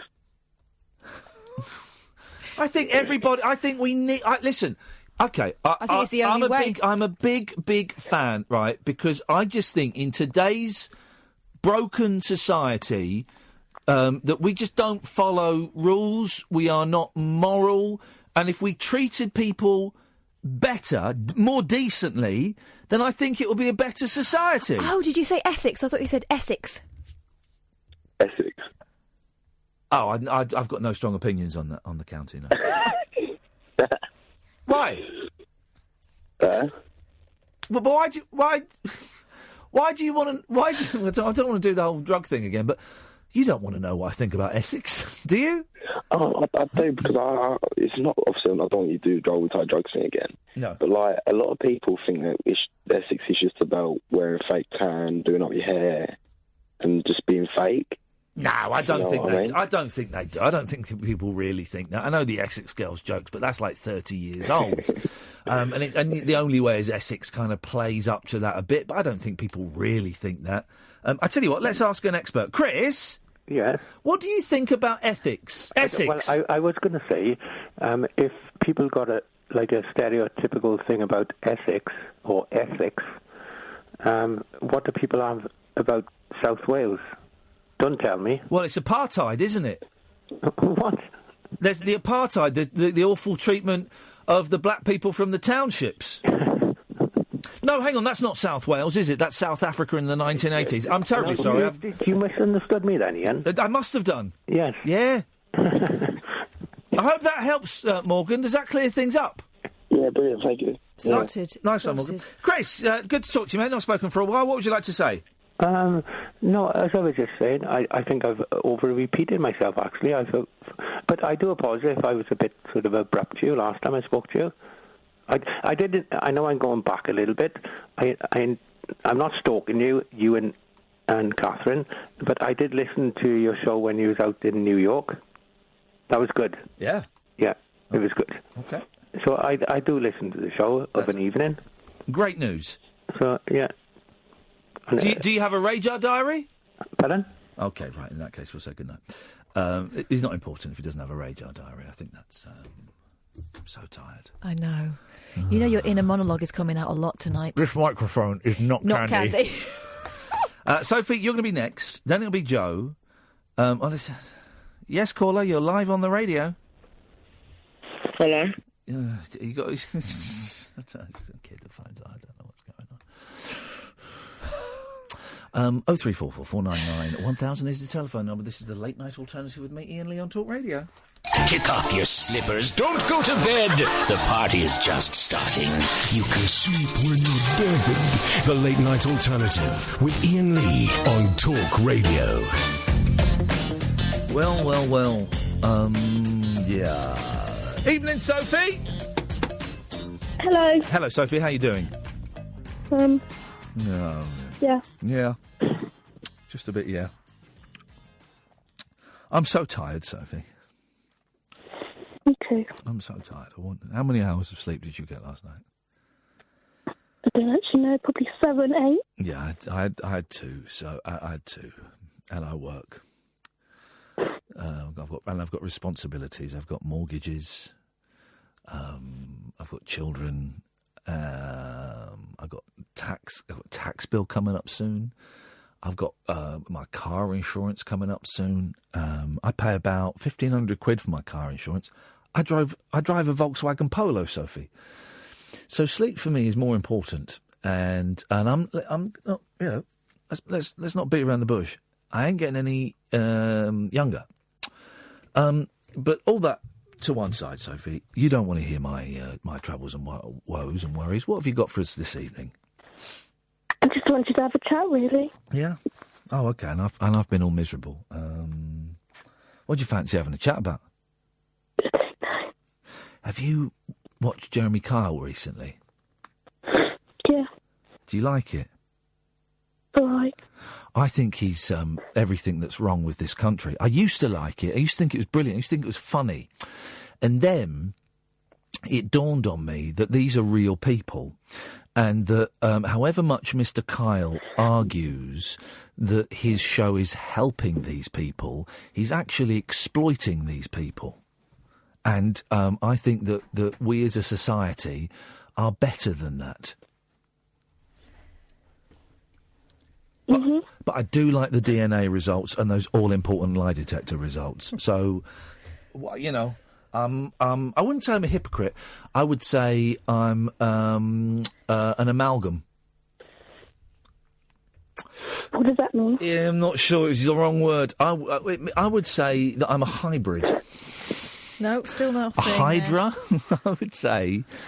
I would say... A div. No, No. I would say I'm human. Listen to Kath swallowing.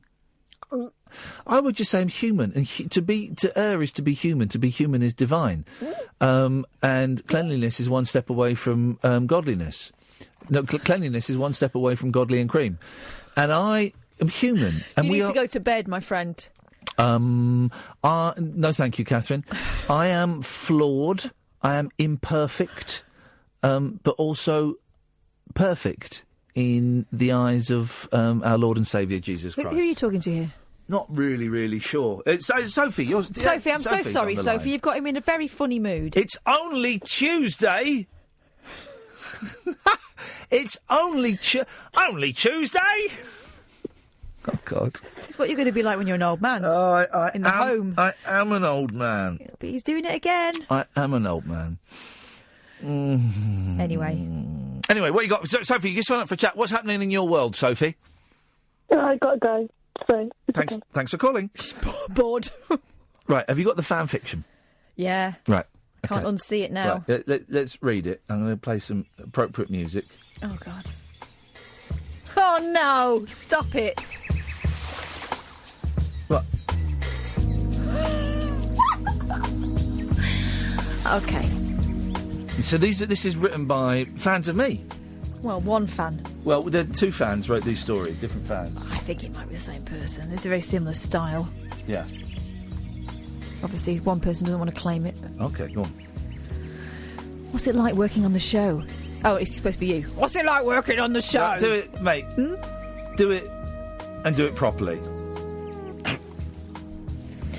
What's it like working on the show? Ian asks me when we trek up to the treehouse, walking down the muddy path beside the steps. The only reason I've been asked on this show is because I'm actually an actress working on the Netflix series Stranger Things. It's good fun working with the cast and all. I'll have to watch the show when I'm out.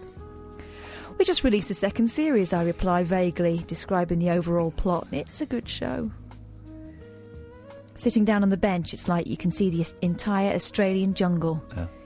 Peering over to the boys, Amir and Dennis, fooling around, playing some sort of game with some twigs. Like chimps. Sexy guys. And the girls having the old gossip. Yeah. It feels like you're the ruler over the trees, like some sort of jungle version of the Lion King. So, what's it like being a broadcaster? I ask, in return to the 25-year-old budging round on my seat to face him. I'll tell you what it's like. It's horny. No, it's not what it says. Oh. Pretty fun. Pretty fun. Do it properly. He nods. Do it properly. You get to do loads of really cool things. It's true. Obviously fiction. Sounds great, I smile. How did the trial go yesterday, by the way?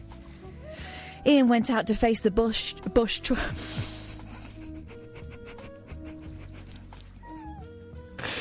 Bush took a trial yesterday, but came back a little upset as he forfeited and went straight to bed. Oh. We didn't see him until dinner. Yeah. When asked him, his face droops a little. The illumination in his eyes dulling once I've asked. It was awful. He sighs. It was this underwater series of Perspex boxes and I couldn't breathe or anything. I couldn't. Don't get upset, I whisper. Oh, don't get upset, I whisper. Come on, come here. Giving Ian a hug when the tears start to well, I feel extremely guilty, especially as Ian is one of the hardest campmates to crack. I don't think you're taking this seriously. I'm sorry. Composes himself, wiping away the single tear and explaining, it's not the fact that I came back without food, it's that everyone underestimates me now, like I can't do anything. Yeah. Listen, I help, taking Ian's hand and placing my own on the top of it, caressing the top of his skin. It was one bad challenge. We all will have one, and we're all afraid of different things. Staring intently into my gaze, Iain listens carefully to every single word. His fascinated green-eyed gaze on my eyes. Blue eyes. Slightly goggly. It's a little intimidating to have his gaze captured on my own, where his eyes are stained a little red from the tears. Macho. We didn't eat, but so what? We had rice and beans, and now it's a new day. Yep. Jamie went to do the trial today, and I promise... I'm cut off suddenly by a scenario I wasn't expecting. Yes! Yes! Oh, yes! Yes! Yes! Oh, yes! Yes! Yes! Yes! Yes! Huh? Ian's head, massive head, delves towards mine, cupping my jaw mid-sentence and kissing my lips slowly. My breath is caught right there and then, my shoulders relaxing a little as he moves slowly. Grace, Ian whispers, pulling away from my lips and resting his forehead on mine, taking a hand and moving it to the maple of his neck. The maple? She means the nape. Lacing my fingers into the side of his hair, his sideburns. He whispers, "You don't know how glad I am that you're here." Right there! Oh! Oh! Yes! I'll always be there for you, Iain, I nod, pecking his cheek and resting my head back on his shoulder. Continue reading the next part, thank you very much. Unbelievable. And we've got the author of that on the line now. Good evening, Dredge. Yeah, did you like that? I did like it, mate. Yes! Yes! Yes! I think you got a potential romantic scenario absolutely spot on, buddy. Well done. And you've won... 50 Shades of Brown. Jesus, Katherine. That is... because it's Muddy Jungle. Is that a euphemism? Really, Katherine? That is... Even by my standards, I think you've gone a little bit too far. You should go out and go for a walk around the block. You can't say that. Sorry, everyone, sorry. 50 Shades of Brown. You know what that means? Well, what? Stop. I've just mimed it. You get that reference? Well, I think you're filthy. It's Dredge that brought this up. Dredge! Dirty Dredge. And Dredge, you've won that scenario. So just let me know when you want to claim your prize, and you can have it. I can have it? Yep, you can have it. Okay. Oh, God. How you doing, Dredge? I've not spoken to you for a while. I'm a lot worse now. Good. That's what we like. We want people to go away... Kath just tried to assault me and miss. We want people to go away from this show tonight feeling demoralised. Okay. Well, just get your practice when Julie Hartley-Brewer comes back tomorrow. Yes, sorry, what? Now then, what, eh? Hello? Hello? Hello, caller? No. Yes? Yes. Well, there's an echo on the line, unless that's just you repeating what I'm saying. I'm not repeating what you're saying. Nobody would. Nobody would. Now, you said that twice. Yes, go on. What? I was looking through my collection of pop stars online. Yes. Pop star pictures. Yeah. And what are you laughing at? I'm just so. What are you doing? Wasted. I'm ruining my career yet again. So much for the mainstream, huh? Hey, I was making Joni Mitchell jokes at 10 to 8 on TVAM. 50 Shades of Brown. Yep, mate, you said that. That's your second Ofcom. I haven't got one. You've got one, and now you got two. Well done. Are you reporting me? Alex, John, if you want to report that one, buddies... I was talking about you being rubbish. Have it for free. Oh, come on. No one uses the word brown to mean rubbish. No one says, oh, that was a bit brown. No one says, that's not a phrase. What colour would you say? Beige. 50 Shades of Beige. Yeah, too late, you've done the damage. Oh, it was damaging. Dredge, you've called in, mate. What you got for us, buddy? Yeah, so I was looking through my collection of... can you be quiet, please? Yes, sorry, apologies. Quiet at the back, please.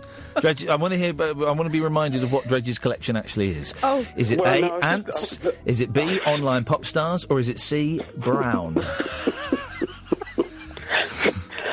You see, you've forgotten, and I told you about a second ago. Oh, God, I'm travelling through time. Oh, dear. There we go. What was it, Let's go to Johnny Dredge. Mitchell? Dredge is on the line. Good evening, Dredge. Hello there. Hey, man. So I was looking through, my collection of pop stars. Yes. You see, I'm basically, I want to try and look more like a pop star myself. You see. Yeah, good idea. So I was looking through for, interesting pictures of pop stars. So I came across one of Morrissey. Yeah. He's looking moodily at the camera. I was thinking that's good. Morrissey's got a very thick head of hair, and you're balding, aren't you? Well, you could say that. Okay, yeah, okay. It's very cruel of you. But he, I thought, well, I could possibly get a similar expression. Yep. So he's looking at the camera, but then I couldn't help noticing he was holding a ladder. Yeah. Now, why he was holding a ladder, I've got no idea. It seems to have nothing to do with the photo at all. It's of no consequence to you, Dredge. So I just put on Twitter, I said, here is Morrissey holding a ladder. I thought people might be interested. Has Johnny Marr blocked you? As a direct result? Again. So I said, has anyone got any pictures of pop stars near ladders? So I said, I've got like hundreds of these things. Mate, tweet them to me and we'll retweet some of them. Yeah. I've got 104,000 followers now. That's what the kids want. I got Dylan near a ladder. Shut up. Oh, well, have you... I honestly have. I'm not joking. OK, but I don't want people near ladders. I want them either holding or up a ladder. Or if you've got a pop star holding while another one's up there, then that's double points. Oh, I bet Leo Sayer did a ladder. But it would be you get quadruple points, triple word score if it's one pop star from one group holding a ladder while another pop star from a different group is up the ladder. Inter pop group ladder based relationships. Call me now. 03444991000. Does that answer your question, Dredge? Well, it's pretty well answered. I've got Bowie holding two ladders. Of course he has, and one's a slightly different colour because he got punched in the ladder when he was a kid. Thank you. No, it's true. He's got different eyes. It's a very high reference. He's got different coloured eyes. I know that, but yes. I just wondered what punched in the ladder meant. It was better than 50 Shades of Brown, though. Yes? I got Elvis leaning on a ladder. Costello or Presley? Presley. What bastard. And finally, I've got all of the Beatles under a step ladder, so... Thanks very much for calling, Dredge. If you've ever seen a picture of a pop star near, on or holding a ladder, 0344 499 1000. My name's Iain Lee. This is the Late Night Alternative on Talk Radio. The Late Night Alternative with Iain Lee on Talk Radio. We have ways of making you talk. I'd normally play a bit of music, but I'd like to hear some more of the fan fiction. Would you? Yeah, I would. I'd love to. Got a bit of this. Let me play some music. Please, come on.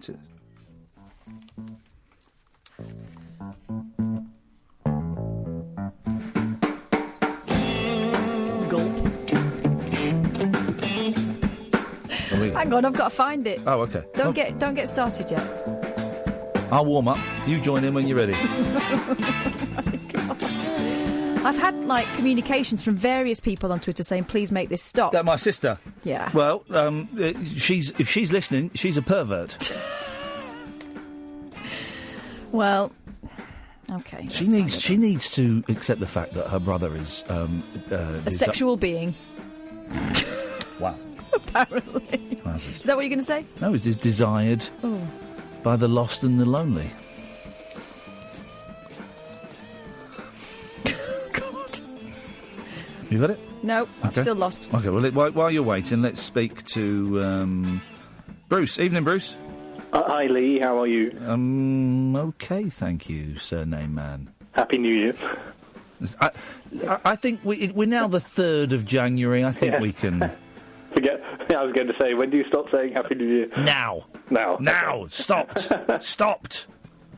What you got for us, Bruce? I just phoned up to congratulate you on your hard work on Good Morning Britain this morning. Hard work. No, Katherine. This gentleman is absolutely spot on. Those 3-minute pieces I did wandering around the Big Brother house, for which I was paid exceptionally well, they were tough. They look tough. It was a tough old gig, Bruce, but I think I managed to pull it off with a... Here's the thing, right? Was I mainstream enough? Was I smooth enough around the edges. Oh, yes, I think you were perfect. I think you should take over Richard Arnold full-time. So do I, but I could never say that in public. Hey, this is how weird my life has got. I'm going to be at the National Television Awards. Imagine me! The NTAs in a couple of weeks' time. We're going to be doing the radio show from there. Will you be receiving an award or... Well, there's a giving. There's, Katherine... An award. There's a bloody good chance, because I think it wins every year, that I'm a Celebrity will win it. And then we have to go up on stage. Yep. Which is nuts. I'm going to make a speech. I was going to say, are you going to write your acceptance speech now? And Well, when Ant and Dec are making theirs, I'm going to storm in like, who was it? Was it Kanye? Yeah. And say that they don't deserve it. And should give it to Gemma Collins. They should give it to Mrs. Brown's Boys. That's what I'm going to say. And it'll be an impassioned speech. So that's the plan. January the 23rd is the... I wish you luck with that. Thank you very much indeed. And I think you should get, because you don't get many hours sleep between now and when you're next on Good Morning Britain, so you should get Ben Shepherd to come into your show and see how it feels not to get too much sleep. Yes, we should get Ben Shepherd. I meet him. I've not met Ben before. I don't think I've met Ben. I've met Charlotte before when she used to be on Skype. I've not met Ben, so I'm going to be in the studio tomorrow. Exactly, I heard you say that, so I thought... And I'm going for the Paul McCartney Let It Be era look, with a grandad shirt and a suit jacket. So I look forward to it. I'll leave it recording when I'm at work. You tape it, Bruce. You get that old VHS up and running, buddy. Thank you for that, Bruce. You're very welcome, and thank you very much for letting me be on your show. Oh, it's an absolute pleasure, mate. Thank you very much indeed. What a nice guy. I like that. Have you found it? I've located it. Away you go. Hey, everyone! I emotionally call, walking into the party hall mid-afternoon, climbing up This one is called The Rap Party, and that's important. This is the party at the end of the series of I'm a Celebrity. Are we getting it? Okay. I remember this, this I actually You like this one? I like this one, yeah. That's good, this one. Have you read this one? I've read them all, yeah. How many times? I've written some of them. Hey, everyone! I emotionally call, walking into the party hall mid-afternoon, climbing up onto the raised stage. It's a stage, don't need to put raised on there. With my glass of champagne, flower crown resting on my head. Oh, gosh. Oh, this is tough. Well, yesterday morning I faced the surreal experience of being crowned Queen of the flipping jungle. It's not tough. No. Absolutely over the moon. It's now the date of the rap party, and I couldn't be more grateful to be Queen. Standing on the platform with all of my campmates clapping and cheering, I straighten out my black embellished skater dress and lift my glass. Hi. I just wanted to come up here to say a huge thank you to all of you for making the past 3 weeks so incredible. I love every single one of you, and I'm so happy to have 11 brilliant friends by my side. So, yeah, let's party, get drunk and make some stupid decisions. Get to the root bit, come on. Finishing my little speech, climbing down from the stage and chatting to a few of the campmates, including Becky Vardy, Jamie Lomas and Jack Maynard. Oh. There's only one pair of eyes so intense I can feel them burning into my body. This guy's. Turning to Iain Lee, his suit making him appear very dapper and handsome, holding his champagne in hand. Diverting his eye contact when he notices me looking, he blushes suspiciously, a light shade of pink, and begins to walk over. Congrats, Siobhan. Siobhan? He smiles. You deserve to be queen. Yeah, she does. Thanks, Ian. I smile with my teeth. Yeah. Hey, well done on coming third. You did great. Pleasure. Loser. I'm just glad to be out now. Thank the gods for food. Oh, that's what you do. You thank the gods for food. Grace, say grace. Come on, I think we're all about to go eat. Entering a massive hall of tables and chairs coated with white tablecloths, fairy lights hung in a gorgeous royal red carpet. The smell of the Australian air is so pure. It really is. Walking in beside Jenny and Vanessa into a hall of around 150 people, we all take our seats at the head table like a wedding. Countless waiters bringing out our plates of food. Placing my meal in front of me, everyone is about to tuck in until Ant and Dec make their short speech. Celebrating the success of the show and all the campmates receiving a shout-out as the new queen, I don't get that. We all dig in and finish our meals soon enough, but the whole way through dinner, with all of the cast and crew becoming progressively drunk, there's constantly that creepy but fluttering feeling that someone is staring at me. Creepy. No, fluttering. Wanna dance? I'm asked by a duo-toned voice in my ear, shouting over the music. looking up Iain and Jamie. Here we go. This is going to get very, very raunchy. And staring at me, both offering out their hands. Iain in his suit looks appropriate for a wedding day, whereas Jamie is dressed in a simple black shirt and white jeans. Ooh, classy. Let's dance, I nod, taking both of them Sorry? up to the dance floor. Thank you. Dragging both men up, moving along to Dua Lipa's Hotter Than Hell. I mean, that is a tune. Yeah. It isn't long until all of the campmates are up on the dance floor, dancing along to the rhythm with my two adorable campers. Jamie diverts off to dance with Jenny and Becky, leaving Iain's what? Iain's in my hand. Yeah. You're not reading this in a sexy way. Sorry, I can't imagine why. This is upsetting. Too bad of a dancer. Now you're being a dick. Do it properly. You aren't too bad of a dancer, Lee, I tease. You've got some moves. I have got some moves, actually. I know, he grins. Yes. Placing each of his hands on my waist. Each of them? All 8. Moving his hips along with the tune, Iain's chin resting on top of my hair full of hairspray. Our chests rise and fall when the song reaches its end. I'm going to go outside, go get a drink. Coming? Maybe I shouldn't, I shrug, looking over to the crowd. There are so many more people I want to talk to. Thank for the experience of a lifetime. How about, please? He begs, pulling the puppy face. Please. I want to tell you something. I want to tell you something. How long will it take?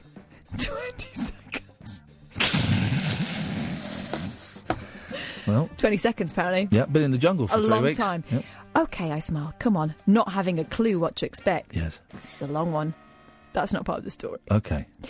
Leading Iain past the crowd to the back door beside the fire escape, we make our way out into a little garden-stroke-patio area. By the way, me forcing you to read sexual fantasies about me could be classed as harassment. But it's this, and this feels like it's been written by either Cleo or Mumbling Ray. Shut up, man. The people that write this put a lot of effort into it, and I genuinely appreciate it. There's a lot of detail in here that's not necessary. Hey, what we want is to get straight in. They're painting a picture with... I don't. I'm a romantic. So let's go out into the little garden-stroke-patio area. I'm a new romantic. Stop interrupting. I'm a modern romantic. What do you need, Iain?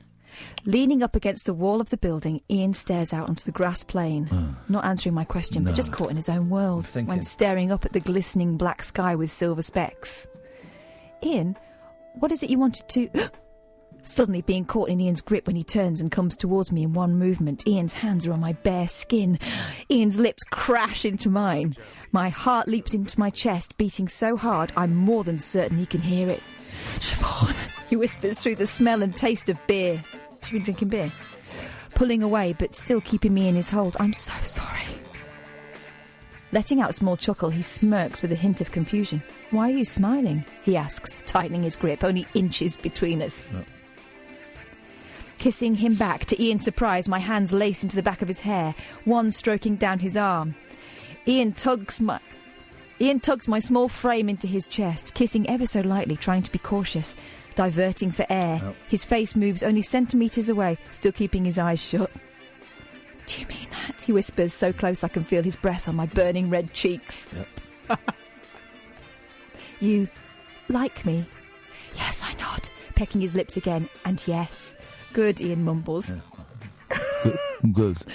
Letting out a small adorable chuckle. And kissing my forehead. Because I like you too. I like you too. God. Is that it? Is that it? 20 seconds. Yeah, that was disappointing, wasn't it? All right, well, and if you can finish those stories in 20 words or less, you could win up to £1 million.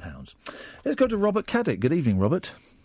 Good evening, Ian. How are you, pal? I'm tired, man, but I'm good, thank you very much indeed. What you got for us?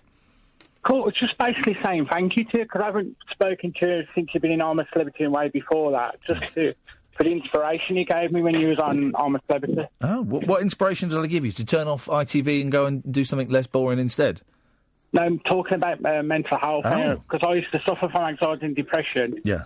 And it's nice to know that it's not only myself and other people similar to me, that famous people like yourself suffer from it as well. Yes, we can all be nuts. It doesn't matter what was going on. We can all be a little bit nuts, Robert. Well, I'm glad you got something out of it. Yeah, I got a lot out of it. And also, I do apologise.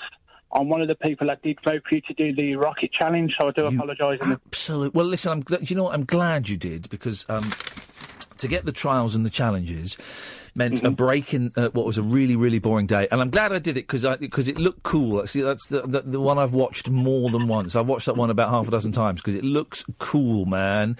And how high was it? It was 100 feet in the air. Imagine 100 flipping feet. And I never thought I could do anything like that, and I did. Well, I get scared climbing 20 feet, so again, my hat's off for you. My hat is off for you. Well, if your hat went up, I could have caught it and then thrown it back down to you.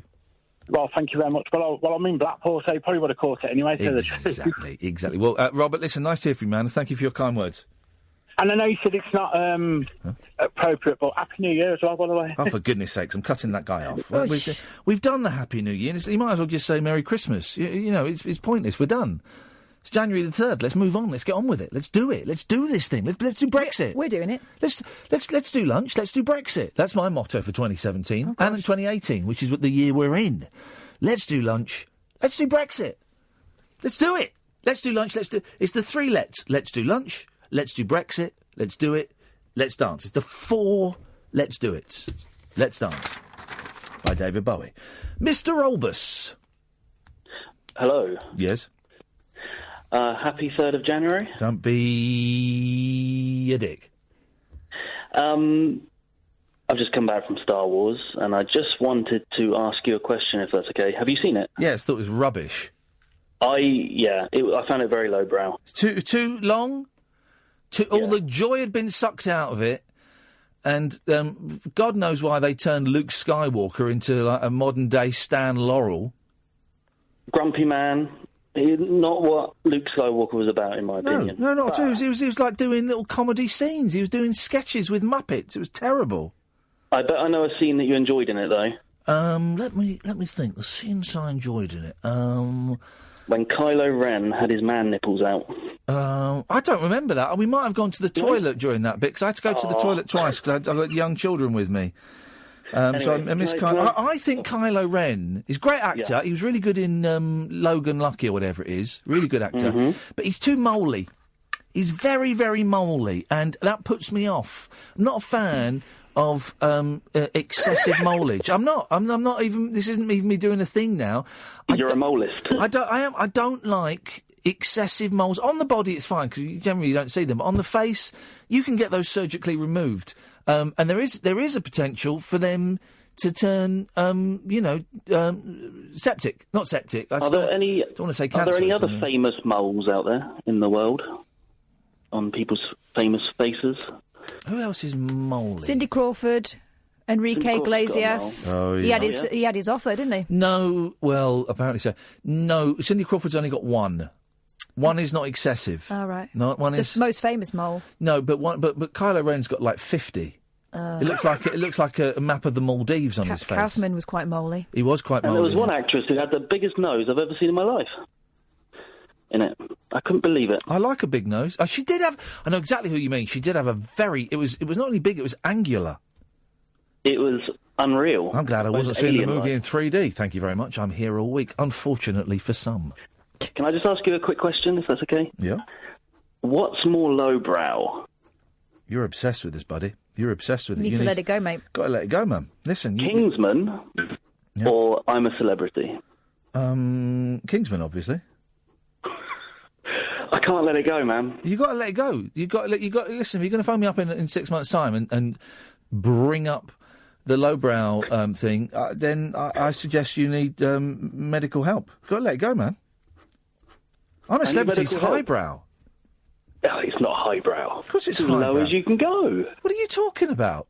Of course it's highbrow. Of course it's highbrow. The minds that I got to spend time with. You know, Stanley Johnson was almost raped in Afghanistan. Incredible. I say that because he told us that story, and it was the most incredible, true story, and he has led the most extraordinary life. That was not the most extraordinary thing that he told us that he'd done. That man has led such an amazing life that spending, I was with him, I'm going to say 15 days.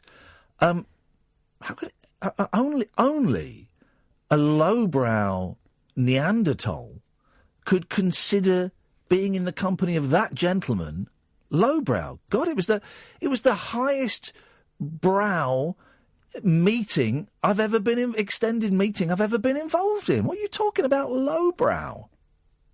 You had a highbrow meeting with another human being, but the programme in its very nature is lowbrow. Oh, yeah. Did you watch it? I rest my case. I rest my case. I didn't watch it. Hey, no, hang on a second. I didn't. I watched you swimming. Because you're lowbrow. I didn't watch it. I watched you swimming, and that was the only one I watched. Because you're lowbrow. It was all over the news. No, because you're lowbrow, and that's fine. I didn't watch it. He's lowbrow, but he's in denial. It's highbrow if you're on it and you get paid. Here we go, tens of thousands of pounds. It's lowbrow if you watch it. And you again. No, I didn't. Your lifestyle traps you as a lowbrowist because that's what you are, and there's nothing wrong with that. How can there be nothing wrong with that? That's for you to discover. That's the path you have to walk through life. That's your journey. Lowbrow's like a derogatory term. It's like a what? Derogatory. Derogatory. There you go. You've just proved even more than ever that you're lowbrow. There we go. You see, you can't even say derogatory. Wow, how long has it been? Like 5 months, and he's still holding on to that. Months, isn't it? Guys, if you don't call in, then the next call's going to be Kadir, and he's got a story about Nando's, and that could last us until 1 o'clock. And we still may be none the wiser. So I suggest 0344 499 1000 is the telephone number if you want to give us a call. I'm Iain Lee. This is Talk Radio. Whispering lunar incantations for cross-parents, cross-dressers. Yeah, did you know this about me? And cross-rail workers. Steel and polycarbonate. The Late Night Alternative with Iain Lee. I've got a very poor internet connection. On Talk Radio. Well, people heard the call to arms and they responded. Let's go to not Kadir, but Joe. Hello? Hello? Hello. Is that an award-winning radio presenter with Katherine at controls? This is going to go badly. Yes, it is. A media star. Hello, I missed you. Oh, he's warming up. He's got to warm up a bit. He's got to warm up. Hey, Iain, guess what, man? My phone. Oh, sorry, Iain. Yes. Iain, my phone, right, has had the charger in waiting for you. It's been right for an hour, then it got so hot it turned itself off. Wow. Anyway, that's why I phoned up. Yes.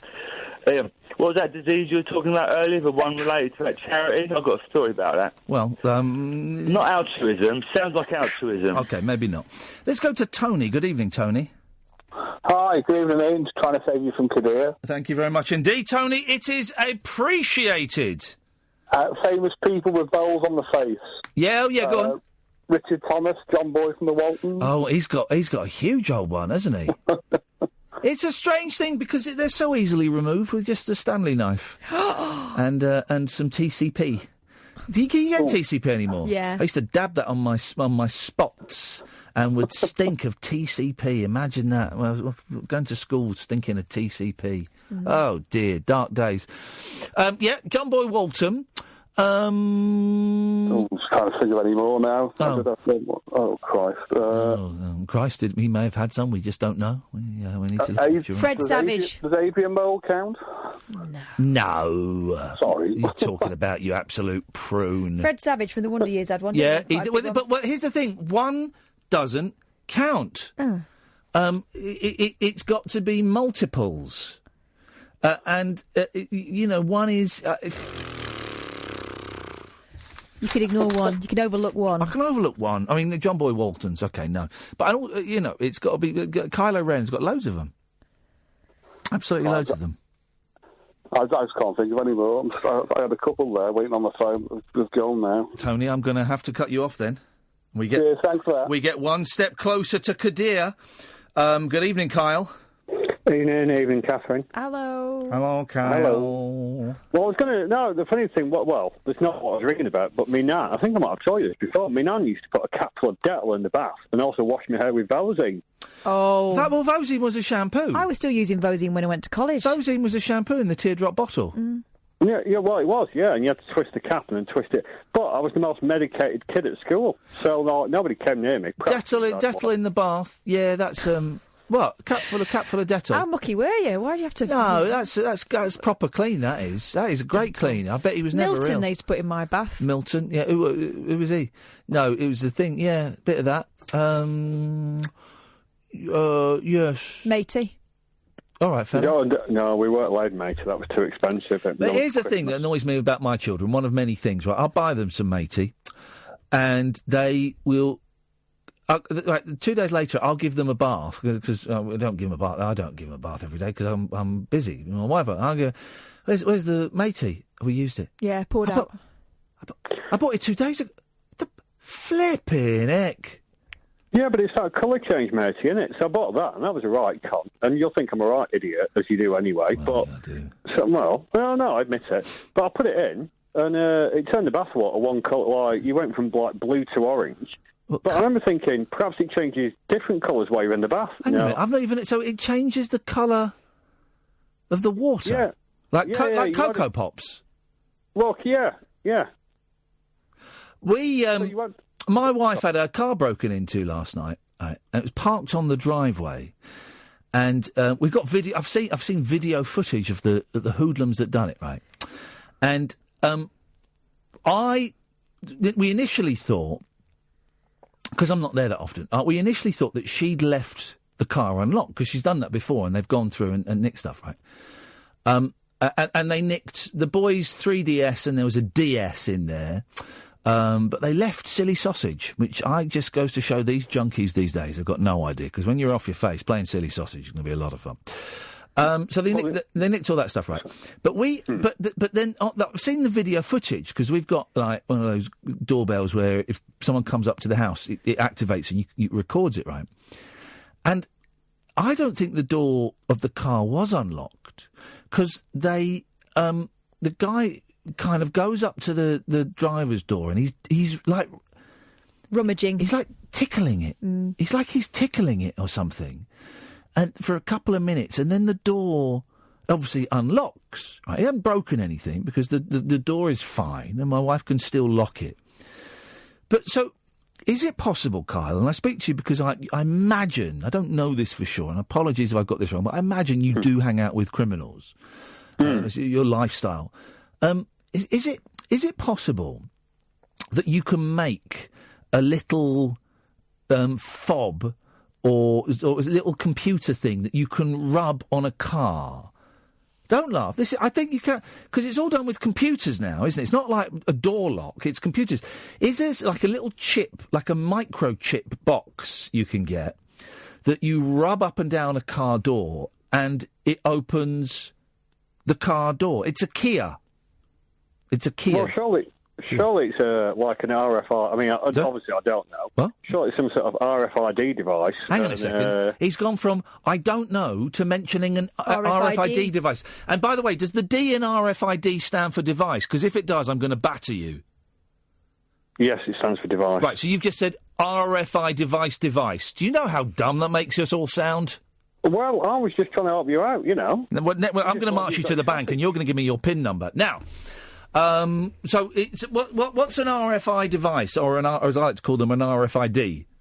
Well, I think it's like the sort of thing you can use near. They can use them for your bank cards and everything, can't they? If you use chip and pin, things like that. It's all that remote, that close contact aspect. Right. So they were probably like wandering about, holding it, hoping that one magic combination would trigger the lock, and then they'd be off with your sausage, or maybe not. Well, they left the silly sausage behind, the junky idiots, and they took the 3DS and the DS. The DS? Good God, you lunatics. But scumbags, absolute scumbags. I'm wondering, how legal would it be if I electrocuted the car? Like 80,000 volts or something? So that, if they came and rubbed it with an RFID device, that they died, that they were killed instantly. Well, the only worry you've got there in that case, you could probably wire your car up to the mains or the handle, which is what they'd probably try first. Yes. If you wire that up, if your missus or your kids touch it, you know, they'd probably be like bacon, wouldn't they? Yeah. So is there any way, right, seriously now, if you can get a box that you rub on a car door, that unlocks the car door, right? What's the point of car doors?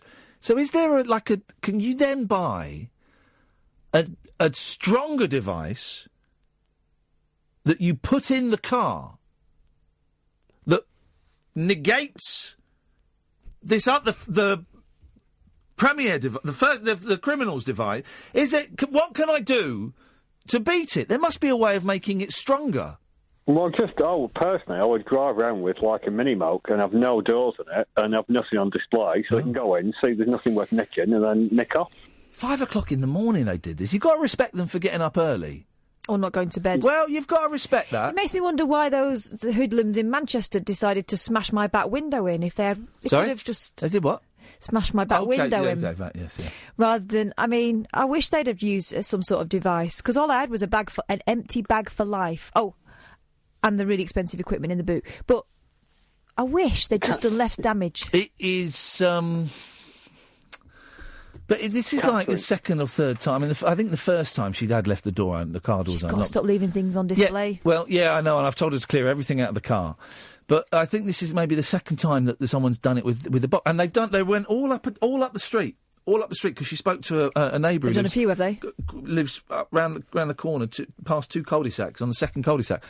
And, their CCTV camera saw someone sort of round about 5 o'clock with a hood going from car to car. Man. It's bad, isn't it? I hate it. And the worst thing is it's really close to the house. That's the thing, and you watch the video and it's quite creepy. You think, oh, God, my kids were 20 feet away from that scumbag. But there's got to be something there's got to be some gadget that will negate that gadget. It's got to be something. Well, otherwise, what's the point of having a zapper for your car? Well, I don't think there is, because they always say, I mean, I don't know, but they always say, don't they, that nothing is unbreakable. All it does is, so even if, like, excuse me, my house alarm is on, yeah, all it is, you can just put things in place to delay them and slow them down and put them off. But if somebody's determined to get into something, they will do it. I'm determined to get into your trousers one day, young man.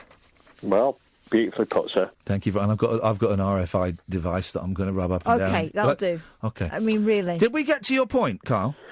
No, well, I was going to ask you about two things. Yeah. So one was about the mini SNES, which is amazing, and the other was about the Star Wars film, which I saw today. Rubbish. Which is I've never been in a film. I was with my friend. Were you in it? I didn't see you in it. Yeah, I was Stormtrooper. Aid Edmondson was in it. The princes were in it, apparently. Oh, God. Was it Ed Edmondson? Because I saw that as well. Yes, mate, it was. He was in it loads, you idiot. Well, no, because I saw it and I thought, but it's one of these where you look and think, is that Ed Edmondson? Yes, he was Aid Edmondson in it. He was quite a big part. But I know you mean. But I've never ever wanted to film a Star Wars film. Oh, it was just like, please stop. You got to like what should have been an ending, and I looked at my watch, and then it said, "You've got another hour to go." It was just relentless boredom. Yeah, no, I'd agree. I'd agree with that. You should have gone to see Paddington 2. That was a belter. Yeah, everyone says that's really good, and I want to see Jumanji next. But mate, Jumanji is a masterpiece, and I don't say that lightly. It is flipping brilliant. I loved it. Me and the boys loved it. We were all in hysterics. There's some really filthy jokes in there, but they're really high frequency. So it's a good film, man. No, I'm going to give it that. Well, hang on. What was the... Oh, no, I was thinking of EastEnders tonight. There was a bit of a mucky joke in EastEnders. I can't believe that. But there you go. Yeah, well, they do. EastEnders is a bit raw. I tell you what, I would love to read a book about Mary Whitehouse. Because the older I get, the more I think, actually, she had a good point. She had a point. And, I shouldn't say this on the air, because you and me are going to make a documentary about her. Okay. So I'm not going to say it on the air. Could we call it The Thin End of the Wedge? No. Can we call it Mary's Whitehouse? We're going to call it the Mary Whitehouse Experience. Oh. Okay. Has that not been done? We're going to call it Hell in a Handcart. Yes. There we go. Oh, that's all right. That's what we're going to do. And I know, we call it Ban This Sick Filth. No, we're going to call it the Mary Whitehouse, the battle... The movie. For... decency in British broadcasting. Mary Whitehouse, 50 Shades of Brown. No, Whitehouse. 50 Shades of White. House. 50 Shades of White. House. No. You're thinking of Woodhouse. I'm thinking of Mary Whitehouse. Bob Woodhouse, the game show comedian. Did we answer your question, Kyle? I think we may have got close to it. I think that there was a SNES question, but I've always. Oh no, I've not. No, those mini SNESes. No, I tell you why. Because I've got a Raspberry Pi that's got all of the different games on. Well, I was going to say fair enough. It was one of your other listeners.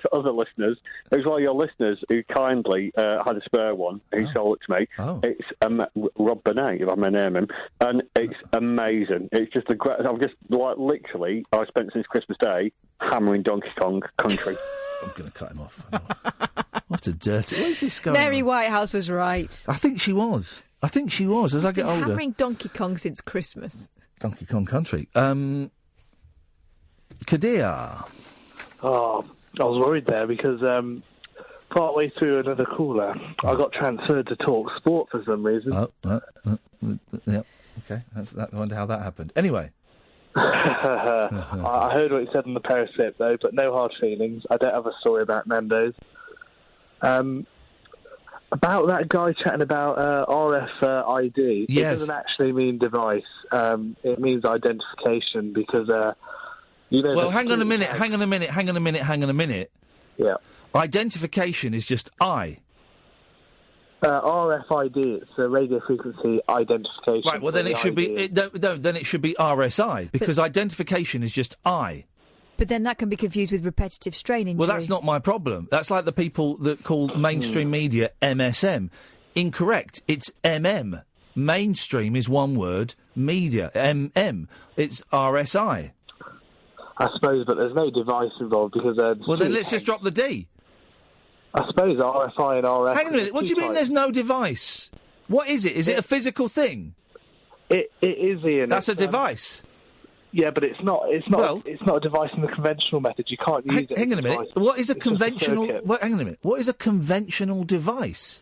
I think a conventional device is something you can interact with, but these are just a circuit that responds. But that's a device. A circuit is a device.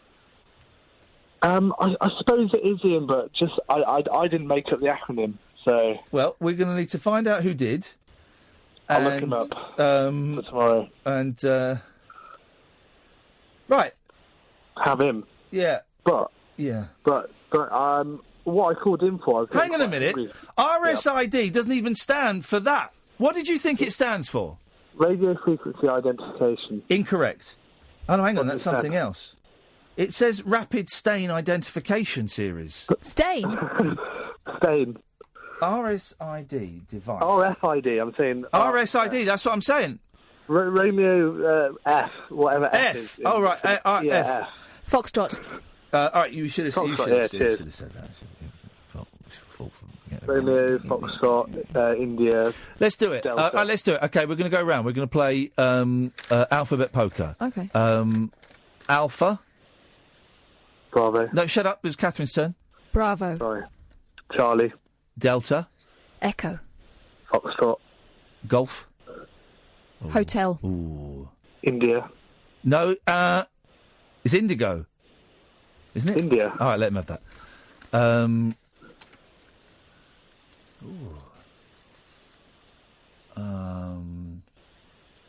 Jackal.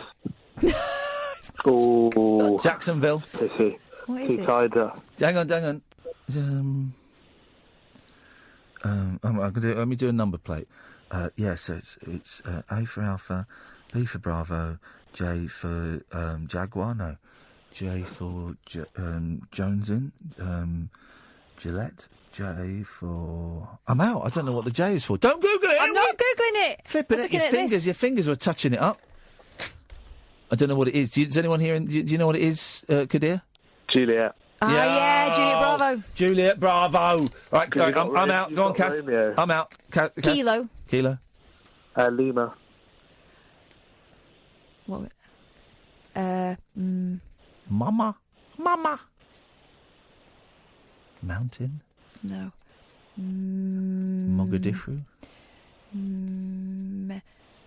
Melons. Filth. What? Nah. What is it, Kadir? It's Mike. Mike. Mike. Yes. Mike. November. Hang on a minute. Oscar. Hang on a minute. Mike. It's not even Michael. No, Mike. It's Mike. Mm-hmm. It is Mike, yeah. Flipping it. Well, that's a lame one. They must have got bored halfway through. So, November, Oscar, Papa. Mate, you're out. You're out. The game's over, Catherine. What's Q? None of your business. The game is out. Quebec. Romeo. You're out. The game is over. Sierra. Stop it. Tango. What's you? Uniform. There we go. Faraday key signal blocking, cloning, and amplification prevention wallet. Prevent yourself from key signal amplification and cloning. Yeah, you can get those because I'm talking. Criminals are using signal extenders to replicate and clone your key code, allowing them to enter a vehicle with unhindered access. Protect yourself from this kind of theft with a Faraday wallet. Do you know what? I bet she left the keys in the front door. People are saying that if the keys are near the car, they can amplify that signal and open it with that. Dodge pots. Bloody druggies. Bloody druggies. Anyway, Kadir, what you got? Well, just about that. It's the same thing with your debit cards as well, because the contactless on those is RFID. So you can get those special wallets. Yeah, or, and this is what I've been told, you can put a little bit of tinfoil inside your wallet. Yeah, that's how shoplifters get away with security tags, but I'll stray away from that. Is it now, Kadir? Is it? It is. So, Ian, you were talking about your McDonald's order earlier. No, I wasn't. And I did a bit... Oh, yes, I was. Yeah. On the drive-thru, and I did a bit of research. You saved 9p if you had fries in. A meagre 9p. And a load of mither. Yeah, well, Yeah, I didn't want to save 9p, but I did, and I had the fries, and actually I'm glad I did. Did you? Oh. Yeah. It was $4.88 without the fries. May I make a suggestion, Kadir? Yeah, of course. Get a life. 0344 499 1000. This is Talk Radio. Take a trip into the alternate reality of late night radio. I think I'm in something like The Matrix, and so are you. The Late Night Alternative. Hello. With Iain Lee. Is there anybody out there? On Talk Radio. Hello. No. We're all good. 0344 499 1000. Let's do Brexit. Let's do lunch. Let's dance. Let's call the whole thing off. That's going to be the title of my autobiography out in the shops one day. Good evening, Simon. Good evening. Oh, good evening, Simon. How are you both? I'm really tired, but I'm all right. The show's coming to an end. Then I shall get to my hotel bed, and I shall sleep for 3 hours. Then I shall get up, and I shall be on television, dressed as Paul McCartney from the Let It Be sessions. Then I shall go back to bed, not sleep. Then I shall get up and go and be interviewed by... You've got to sleep tomorrow. Sorry? You've got to sleep tomorrow. Why is what's happening? Because you've had 2 hours, not even, in the last 24 hours. You're absolutely nuts tonight. Blah! You will be intolerable by this time tomorrow. What? And quite frankly, I won't stand for it. WTF. Thursday I've got the kids, so there's... You tell him, Kath. I've told him. Yeah, well, I will tell you. You can stick it where the sun don't shine. Oh, really? Anyway, great times. Simon, what have you got for us this evening? Let's not end on a bad note. And by the way, I'm fine. Yeah. Okay. I said good evening, both of you. I know, but he never lets me say how I am. He never cares about my feelings. It's all about him.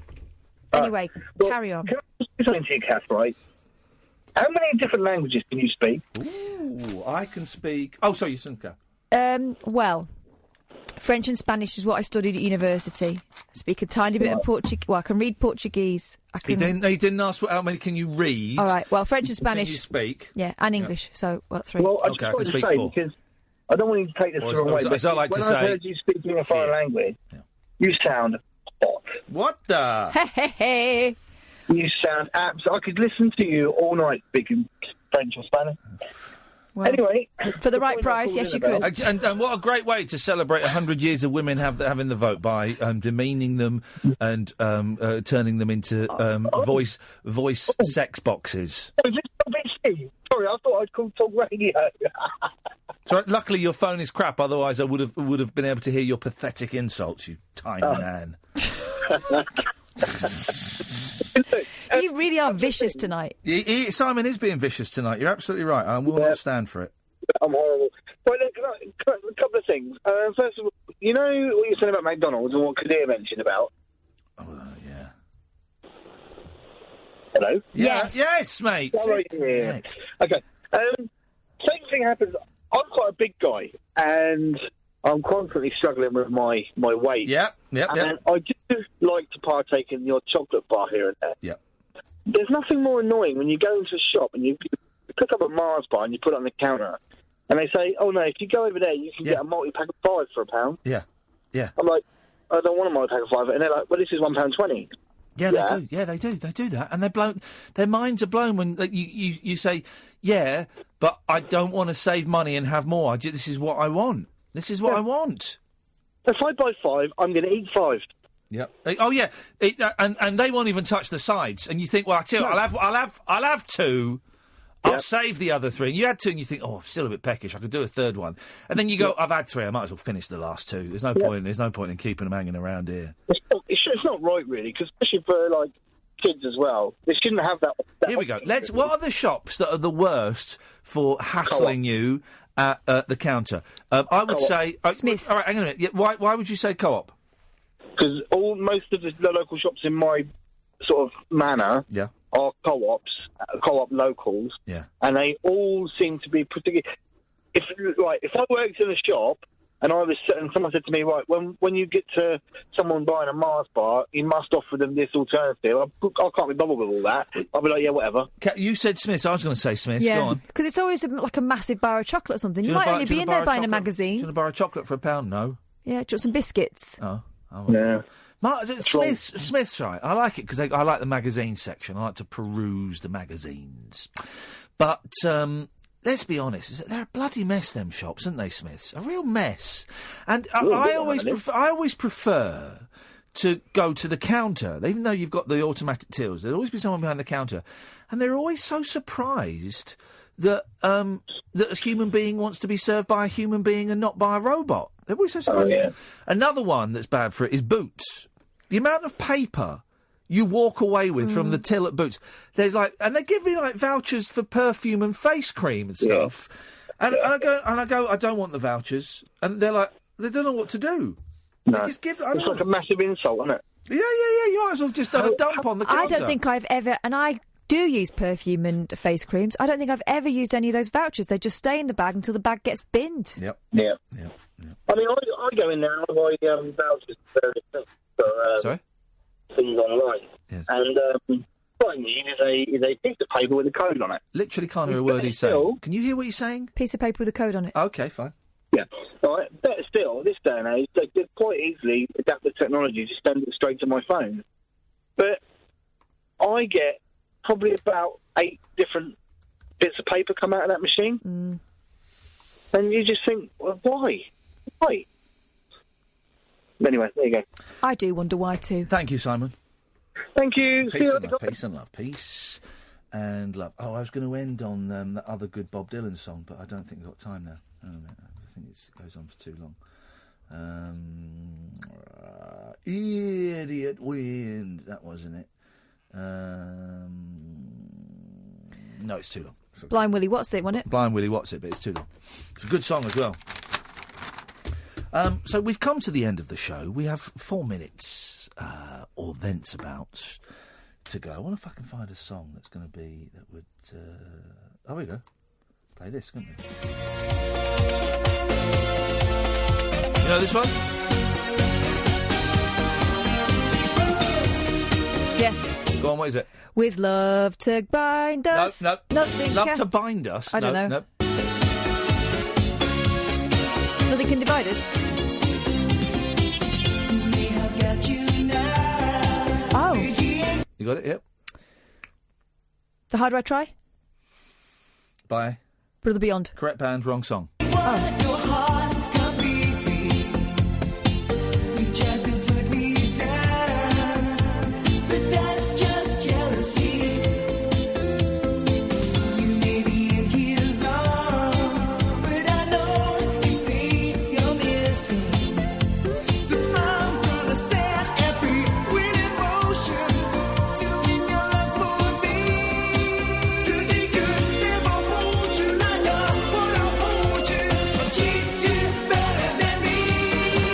know this one? No.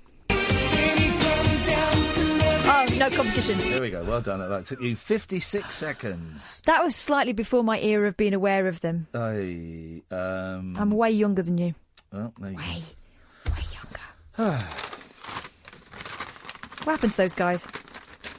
He manages. What's his name? Beth Jordash. No, what's his name? Ben. Nathan Turner. Nathan James. Nathan James. Is it? No, Nathan somebody. Nathan Peabody. Anyway, he manages talent. Oh, good. No, I met him. He's a nice guy. Is that not Ben? No, From the 911. He manages talent now. No, you're thinking of Anthony Costas. No, not Anthony Costas. He manages talent. Does he? Yeah. His dad did. That's why he was in the band. No, Nathan manages talent. I met him when this must have been years ago. Actually, he was. We had one of his acts on a show I was doing, and it was. I went, you're bloke from Brother Beyond, mate. Nice to meet you. And he was still a very, very good looking guy. I'll give him a quick very good looking guy. You know, he was a good looking pop star. You could tell why girls went crazy. Oh yeah, wasn't he? Nathan Moore. Nathan Moore, please. Is he small? He looks like a little fella. I don't remember him being small. I remember him being quite voluptuous in height terms, if such a thing could be possible. Well, dear listener, it's time for our dusty boot heels to go a-wandering once again. We've come to the end of the show. What are you looking curious for? Oh, I'm just thinking about Nathan from Brother Beyond now. Oh, I'm thinking about Derek Griffiths. And that just shows the difference between me and Kath, doesn't it, really? We'll be back tonight at 10 o'clock. Don't forget you can download the podcast if you go to iTunes and just type in Iain Lee Late Night Alternative Talk Radio. It's some combination of those words. It'll pop up. You can also get podcasts and listen to the shows again on talkradio.co.uk or your usual podcast providers. Imagine such a thing. I will be on TVAM tomorrow. I'm doing a workout with Mad Lizzie. It's like having the two doctors together. They're going to have Mad Lizzie and Mr. Motivator together, and I'm going to be doing a workout with them at 6:50. Cooking with Rusty? No. I'm not allowed to get Rusty out. And then at 7:50, I'm going to be doing a makeup thing with Wincy Willis. So if you can watch me, it's on button 3, and thank you very much indeed. Until then, from us, ta-ta.